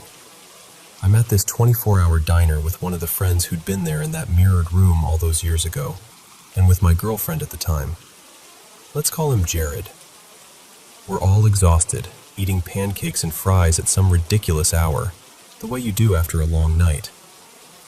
The conversation drifts, and I start telling Jared the whole story from the beginning. The house, the mirrors, Adrian, the meditation, the banishing. He remembers me freaking out back then, remembers the vibe in the room. but he says he never saw the spirit himself. He tells me, "I didn't see what you saw, man, but watching you lose color in your face like that still gives me goosebumps." He listens to the whole saga, including the part about cleansing the house and how it stayed peaceful. He's skeptical, but in a friendly way. More like, wild if true, you know? And that's fine. It's a ghost story. People will believe what they believe. We finish eating, pay the bill, and head home. Around 4 a.m., my girlfriend and I crawl into bed. The TV is on at the foot of the bed, kind of humming in the background. Closet is to my left, bedroom door to my right. She's curled up beside me. It's one of those moments where everything feels normal, cozy, quiet. I eventually drift off. The first thing I notice is this sense of alarm. Not anxiety, like actual alarms. It's like invisible sirens are going off. I can hear something like warning bells, and there's this low, dangerous growling, like a big dog is somewhere just out of sight. I turn toward the closet, and that's where he comes in. This black silhouette, humanoid, dense, heavy, pushes its way out of my closet and rushes straight at me. There's no build-up, no slow horror movie reveal. 1 second he's there, the next he's on top of me, pinning me down while I'm lying on my back. I can't move. One of his hands clamps over my mouth. The other crushes down on my groin. And I feel it. Real, sharp pain that shoots through my body. Not dream pain, not imaginary. It's like someone kneed me there as hard as they could. We're face to face, and even though his body looks like a shadow, the face is suddenly clear. That same awful, torn, bloody skin, and the red, furious eyes from the mirror all those years ago. And the look he gives me says everything. I found you. I'm back. You didn't get rid of me. For a split second, I feel that old fear. But then all the training kicks in. I shove my focus inward and push out this surge of white light. A shield, a bubble, whatever you want to call it. I throw it up around me with everything I've got. There's this tug-of-war feeling, like he's trying to claw his way through it, still pressing down on me, still fighting. It feels like it goes on forever, but if I had to guess, maybe a minute. A very long minute. And then, suddenly, something shifts. I feel another presence behind him. I don't see it clearly. It's more like a knowing. But I feel hands grab him from behind. The pressure on my chest, my mouth, my body eases up as he's yanked backward, away from me, back toward the closet. They drag him away, and he's pulled back through the closet, gone. And then I slam back into my body. I wake up in my bed, gasping. The first thing I feel is the pain in my groin, like I'd just been kicked there. My whole body is buzzing, like every cell is vibrating, and I'm covered in goosebumps from head to toe. The TV is still on. My girlfriend is still asleep next to me. The room is the same, but I'm not the same. It takes me about 10 minutes to steady my breathing, to stop shaking. And here's the weird thing. I'm not exactly scared. I'm shocked. Stunned. It's like my brain is going, did that really just happen? Over and over. After a while, the vibration calms down. The pain fades. I say a quiet little prayer or intention for protection. Thank whatever pulled him off me. And eventually, I just roll over and go back to sleep. To this day, I haven't seen Adrian again. Maybe that was his way of saying, you didn't erase me, I just moved. Maybe it was some kind of unfinished business between us. I don't have every answer. But I do know this. That whole journey, from the mirrors in that back room, to the years of meditation, to that astral fight in my bedroom, changed how I see the world. It made the spiritual realm feel less like a concept and more like a place I'd actually been. And whether you believe every part of it or not, I can tell you this much, speaking to you right now. It felt real. It still does.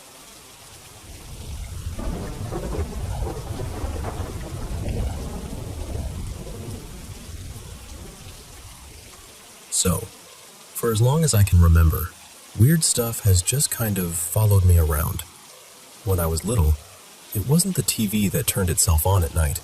It was this old radio in my room. I'd wake up at 2 or 3 in the morning to some scratchy music or people talking.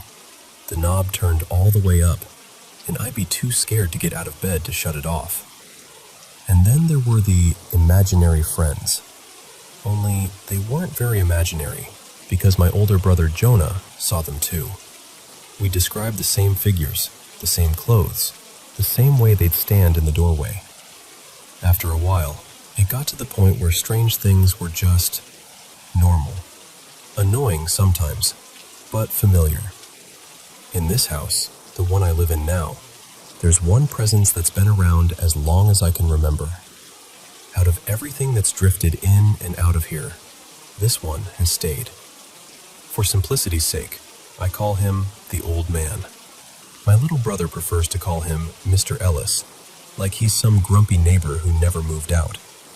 Either way, we're pretty sure he lives in the downstairs area. He mostly hangs around the lower level of the house, near the den and the little guest room down there. You can hear him walking around, a slow, steady shuffle, like someone wearing heavy slippers. The floor creaks in certain spots, and you get used to recognizing the pattern. Step, step, step.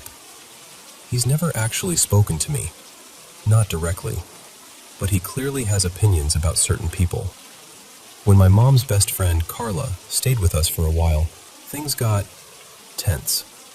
She'd do laundry in the small bathroom where we keep the washer and dryer, and almost every time she was in there alone, something would start banging on the pipes in the wall. Hard. She swore up and down that she heard a man's voice once, right behind her ear, telling her, "Get out." Not yelling, just low and sharp, like a warning. Nobody else in the family has ever heard him say that. The worst we usually get is our names whispered from the hallway or from the bottom of the stairs. And honestly, half the time I'm not even sure it's him. This house is like a paranormal group project. Too many participants, not enough roll call. Personally, I don't think the Old Man is bad. If anything, he's been weirdly considerate with us. When I used to sleep in that guest room off the downstairs den, I'd come home from school to an empty house almost every day. I'd throw my backpack on the floor, flop on the bed for 5 minutes, and immediately pass out for 2 hours. I was a mess about sleep, staying up too late, getting up too early, living on naps. Sometimes I'd be so tired I wouldn't even bother turning off the overhead light. I'd just crash with it blazing in my face. But here's the strange part. If I fell asleep with the light on, there was about a 90% chance I'd wake up later in the dark, covers pulled halfway up, room quiet, and the light switched off. At first, I thought it was my mom, but when I asked her, she just rolled her eyes and said, "If you're tired, go to bed earlier. I'm not your maid." She wasn't exactly the tuck you in and turn off the lights type. My dad swore he wasn't the one either. His attitude was always more like, "You'll learn when you're exhausted enough." By that point, both of my brothers were barely home. Work, friends, their own lives. And they've never been the type to sneak in just to quietly flip my light off and then deny it for years. If anything, they would have bragged about being sweet for once. So that left, well, him. It sounds silly, but in my head it became this unspoken ritual between us. I'd crash, he'd take care of the lights. That's what made the whole Carla situation confusing for me. Because if he's some kind of guardian, why was he so harsh with her? She's not a bad person. She's actually really kind, a little anxious, and definitely not someone who deserved to be scared out of a laundry room. And the thing is, she never actually saw him. She only heard the banging and that voice. So I can't even say with total confidence that it was the old man. It could have been something else entirely. This house has layers. Not everything here feels like him. Still, whenever I think about it, that's the part that sticks with me. The contrast. The gentle, almost fatherly act of turning my lights off so I sleep better. Versus the sharp, cold, get out. Someone threw at Carla while she folded towels. So where does that leave me with him? Honestly, I still don't know. Some nights, when I'm walking past the bottom of the stairs, and I hear those familiar slow footsteps in the den, I'll just say, "Hey, old man," under my breath. I never get an answer, but the house feels less empty after I do. I don't bother trying to convince myself it's all in my head anymore. I've had too many shared experiences, too many little patterns that don't line up with old pipes or the house settling. At some point, you just accept that not everyone you live with is technically alive. And I guess that's why I'm telling you this. Because I can't be the only one who's grown up like this, where the paranormal isn't some big dramatic horror movie event. It's just part of the background of your life. Like traffic outside your window, or the train that always passes at 3 a.m. So now I'm curious, how many of you have your own old man? Someone, or something, that's just quietly existed alongside you. Not quite friend, not quite stranger, but still, somehow, part of home.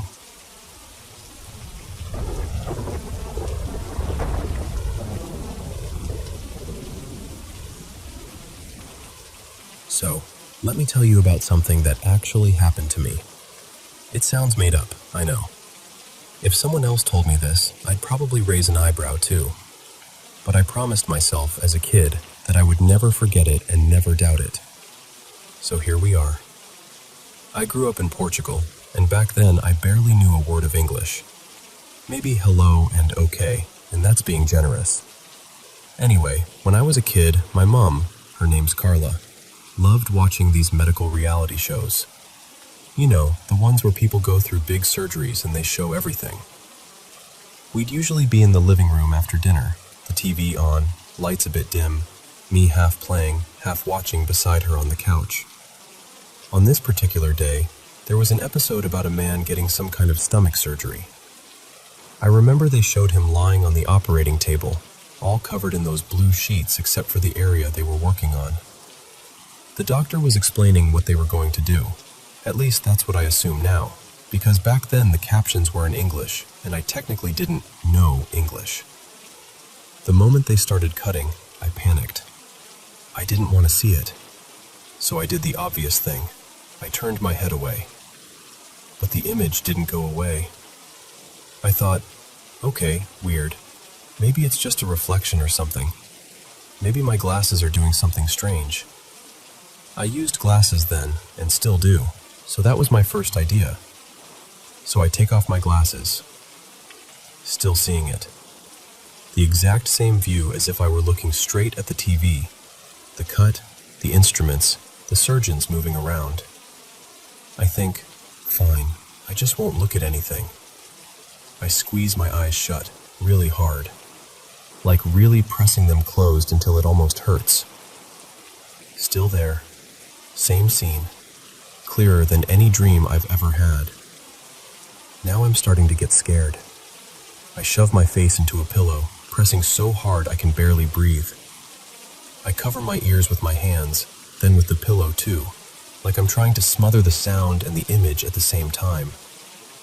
The living room fades behind me as I get up and walk out, but the surgery doesn't. I go to the hallway. Still there. Same angle, like I'm watching through an invisible TV in my head. And it's not just the video. I can hear it. The beeping of the machines, the soft murmur of the doctors, the awful wet sounds. Even when I cover my ears as hard as I can, the sound doesn't really get quieter. It's more like it's inside my head than outside. At this point, I'm a little kid trying every trick I can think of. No glasses, eyes shut, pillow, leaving the room. Nothing works. And here's the part that really stuck with me. The images in my head would change, just like a normal TV show. Camera angle shifts. Close-up, then wider shot. Different parts of the surgery. And every time I got desperate enough, I'd peek back into the living room and look at the actual TV. It was the same. Exactly the same. Whatever angle I had seen in my head a second before, that's what was on the screen. And remember, I didn't speak English. But in my head, the captions at the bottom of the image were clear enough that I could follow what was happening. They made sense in some strange way, like I was understanding the meaning without really knowing how I was doing it. Completely normal, like it's just another evening show. I begged her, "My, please, can you turn it off? Please, I don't want to see it anymore." She kind of half laughed and said something like, "It's just a show, Miguel. Don't be so dramatic," and kept watching. So I'm stuck there with this movie in my head that I cannot switch off.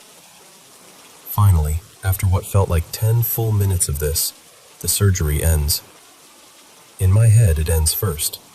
The scene changes, the doctors step back, they start showing the patient being moved or something like that. And when I open my eyes and look at the TV, there it is. Same moment, same scene. When it was all over, I wasn't crying or screaming or anything like that. I was just very, very quiet. Even as a kid, I knew something about that was off. Not like normal, I got scared of a TV show off, but I might not believe myself later off. So I did this really strange thing for a child. I made a promise to my future self. I remember thinking, very clearly, listen, one day you're going to grow up. You're going to tell yourself this was just your imagination, or that you remembered it wrong. Don't do that. Don't forget this. And don't call yourself a liar. So I promised I would never forget that day, and I would never doubt it really happened, exactly the way I remembered it. And now, looking back, it still feels just as bizarre. Like one of those stories people tell about ghosts or aliens. Things you can't prove. Things that sound ridiculous when you say them out loud. I get it if you don't believe me. Honestly, I wouldn't blame you. But that kid in the hallway, with his face buried in a pillow, fighting a TV that followed him around his own house, he made me promise. So I keep that promise.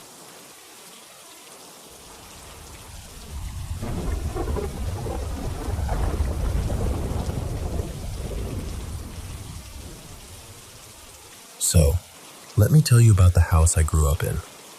We had 2 bathrooms. Downstairs was the real bathroom. Big, bright, warm, with all the nice stuff in it. That's where everyone showered, did their makeup, all of that. And then there was the upstairs bathroom. Calling it a bathroom is generous. It was this tiny, smelly little room at the end of the hallway, right at the top of the stairs. The door stuck when you opened it. The floor was always weirdly cold, and the small window was covered with this warped, yellowing glass that made the daylight look sick. Even at noon in the summer, it felt like twilight in there. The light switch almost never worked. You'd flick it up and down, hear this faint buzzing, and nothing. If it did come on, it was this weak, flickery glow that made everything look worse. Most of the time, it was just dark. Dark and quiet and wrong. Nobody liked that bathroom. The women in the house flat out refused to use it. My older brother Daniel and I would only go in there if it was some kind of emergency, like, it's 4 in the morning and the downstairs is too far and I might not make it, kind of emergency. For me, when I was little, that bathroom was pure nightmare fuel. There were a few nights, like 2 or 3 in the morning, when I'd wake up and really have to go. And going downstairs alone? That felt impossible. The staircase creaked, The living room was a huge black void, and my kid brain had already decided there were monsters waiting under every piece of furniture down there. So the logical choice in my mind was the horrible little upstairs bathroom right next to my room. I remember standing in that doorway sometimes, not even crossing the threshold yet, just listening. It was so quiet it almost rang in my ears. No cars outside, no TV, no pipes, nothing. My heart would be pounding and I'd think, just hurry, just hurry, just hurry. I'd step inside in the dark, feel my way to the cold sink, the cold edge of the tub, the cold toilet seat. I'd keep my back toward the hallway because, for some reason, that felt safer. But every single time, I'd get this feeling that something was behind me. Not like, oh, I feel a little nervous. I mean that full-body chill, hairs standing up, convinced that if I turned around I would see something I did not want to see. And there was this one image that just wouldn't leave me alone. My mom's bedroom was down the hallway, right across from the bathroom door. In my head, I'd picture her door, just slightly open. And around the edge of the door frame, I'd see hands. Dozens of them. Pale, thin hands, all pushing around that frame, fingers curling over the wood like they were trying to pull themselves through. They'd be reaching in, stretching out toward me. Every time I used that bathroom in the middle of the night, I felt like those hands were right behind me, creeping closer and closer.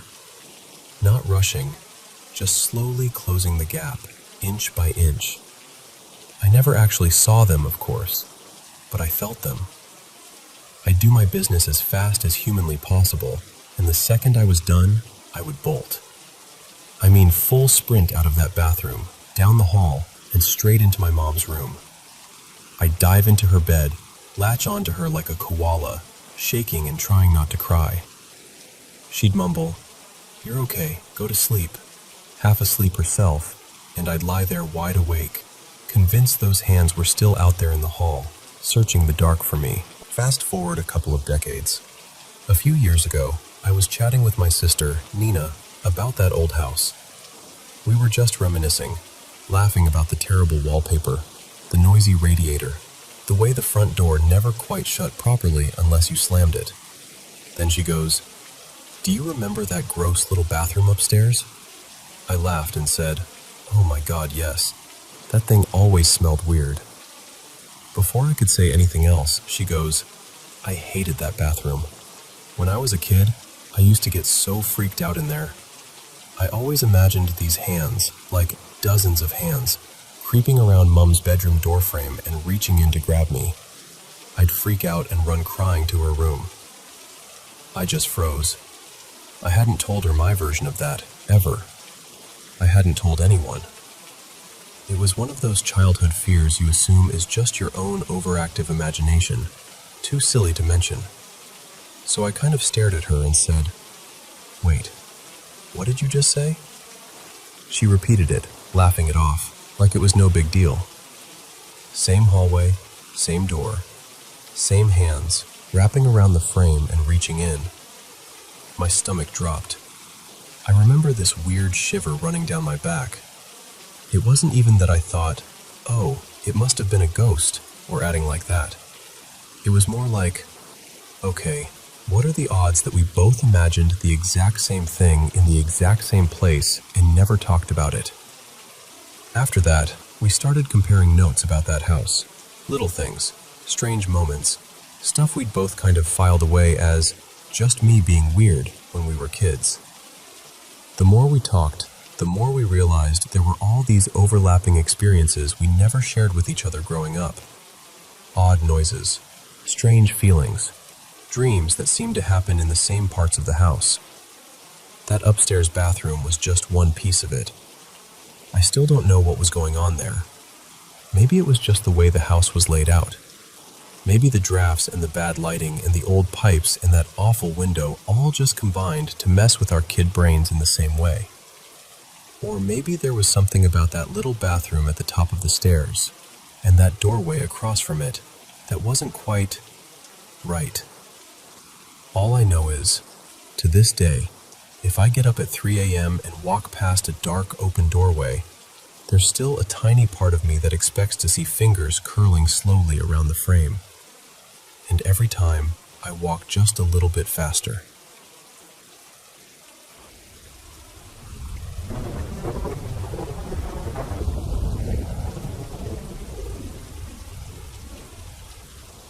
So, let me tell you about something that happened at my cabin the other night.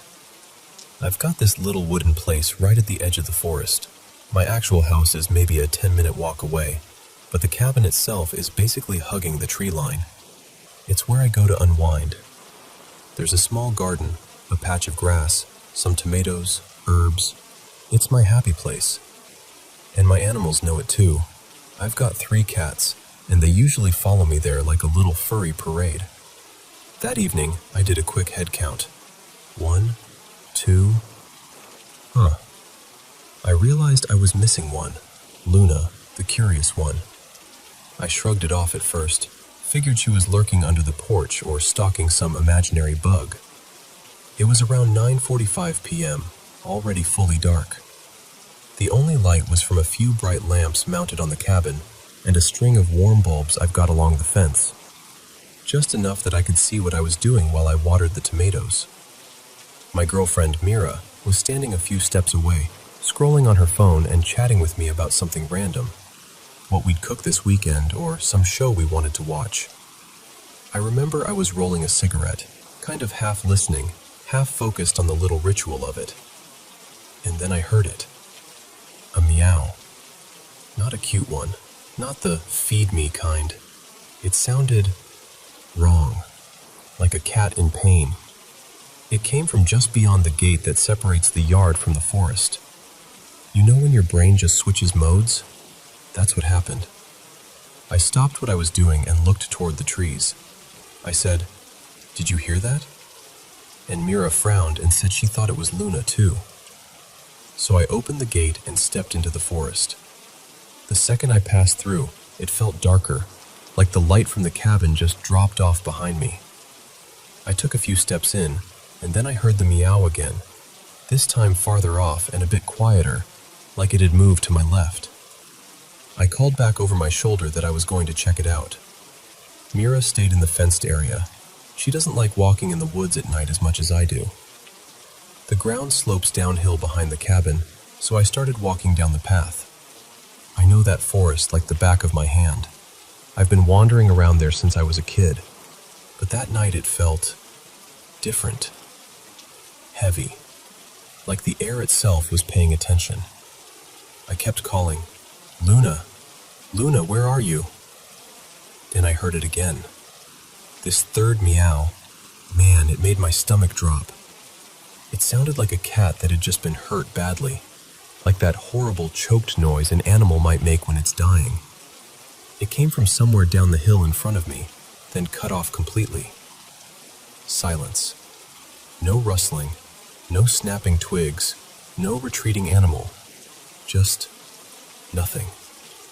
My heart started racing, and I remember thinking, a fox got her, or a dog, or something. I picked up my pace and went deeper downhill. The farther I went, the more closed in everything felt. There were bushes all around me, branches brushing my shoulders. I turned in a slow circle, trying to figure out where that sound had come from. That's when I heard it. A very soft meow, right next to me. Like, right there, just off my left side. Only this time, the sound was wrong in a completely different way. It wasn't just weak like a hurt animal. It sounded off, almost like someone doing an impression of a cat, like a person trying to mimic a meow, but not quite getting it right. The second that sound hit my ears, every hair on my body stood up. I didn't even have time to think about what it meant. My body just reacted. Goosebumps, chills, this heavy feeling in my chest like my instincts were screaming at me. Something is not okay. And suddenly, no more meowing. At that point, it felt like the forest was holding its breath. I decided, okay, that's enough, and turned to head back uphill. While I was climbing, I kept calling out to Mira. I must have shouted her name 4 or 5 times, loud. And here's the thing about that forest. It's insanely acoustic. If you yell once, people in the village, almost a mile away, can sometimes hear you. It's like the sound bounces around perfectly. But she never answered. Not once. I made it back up to the top of the hill, breathing hard, and then I see her, Luna, calmly trotting toward me from the opposite direction, from near the cabin. Tail up, eyes bright, totally fine. She had never been down the hill at all. I just froze for a second, staring at her. That's when my brain really started stitching everything together. If Luna was up here the whole time, who, or what, had I followed down into the woods? I walked back through the gate, and Mira looked at me like, "Where the hell did you go?" She told me she'd been calling my name over and over, getting worried because I wasn't answering. That freaked me out even more, because I hadn't heard a single thing from her. Not one word. Meanwhile, I'd been yelling for her too, and she swore she didn't hear me. So there we were, maybe 100 feet apart, in a forest where sound usually travels ridiculously well, and somehow neither of us could hear the other at all.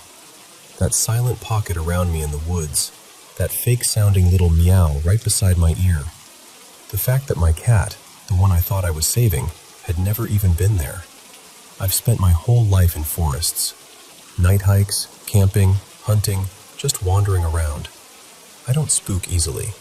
I know what foxes sound like. I know what owls sound like. I know all the usual weird noises. But that night, that didn't feel like usual weird.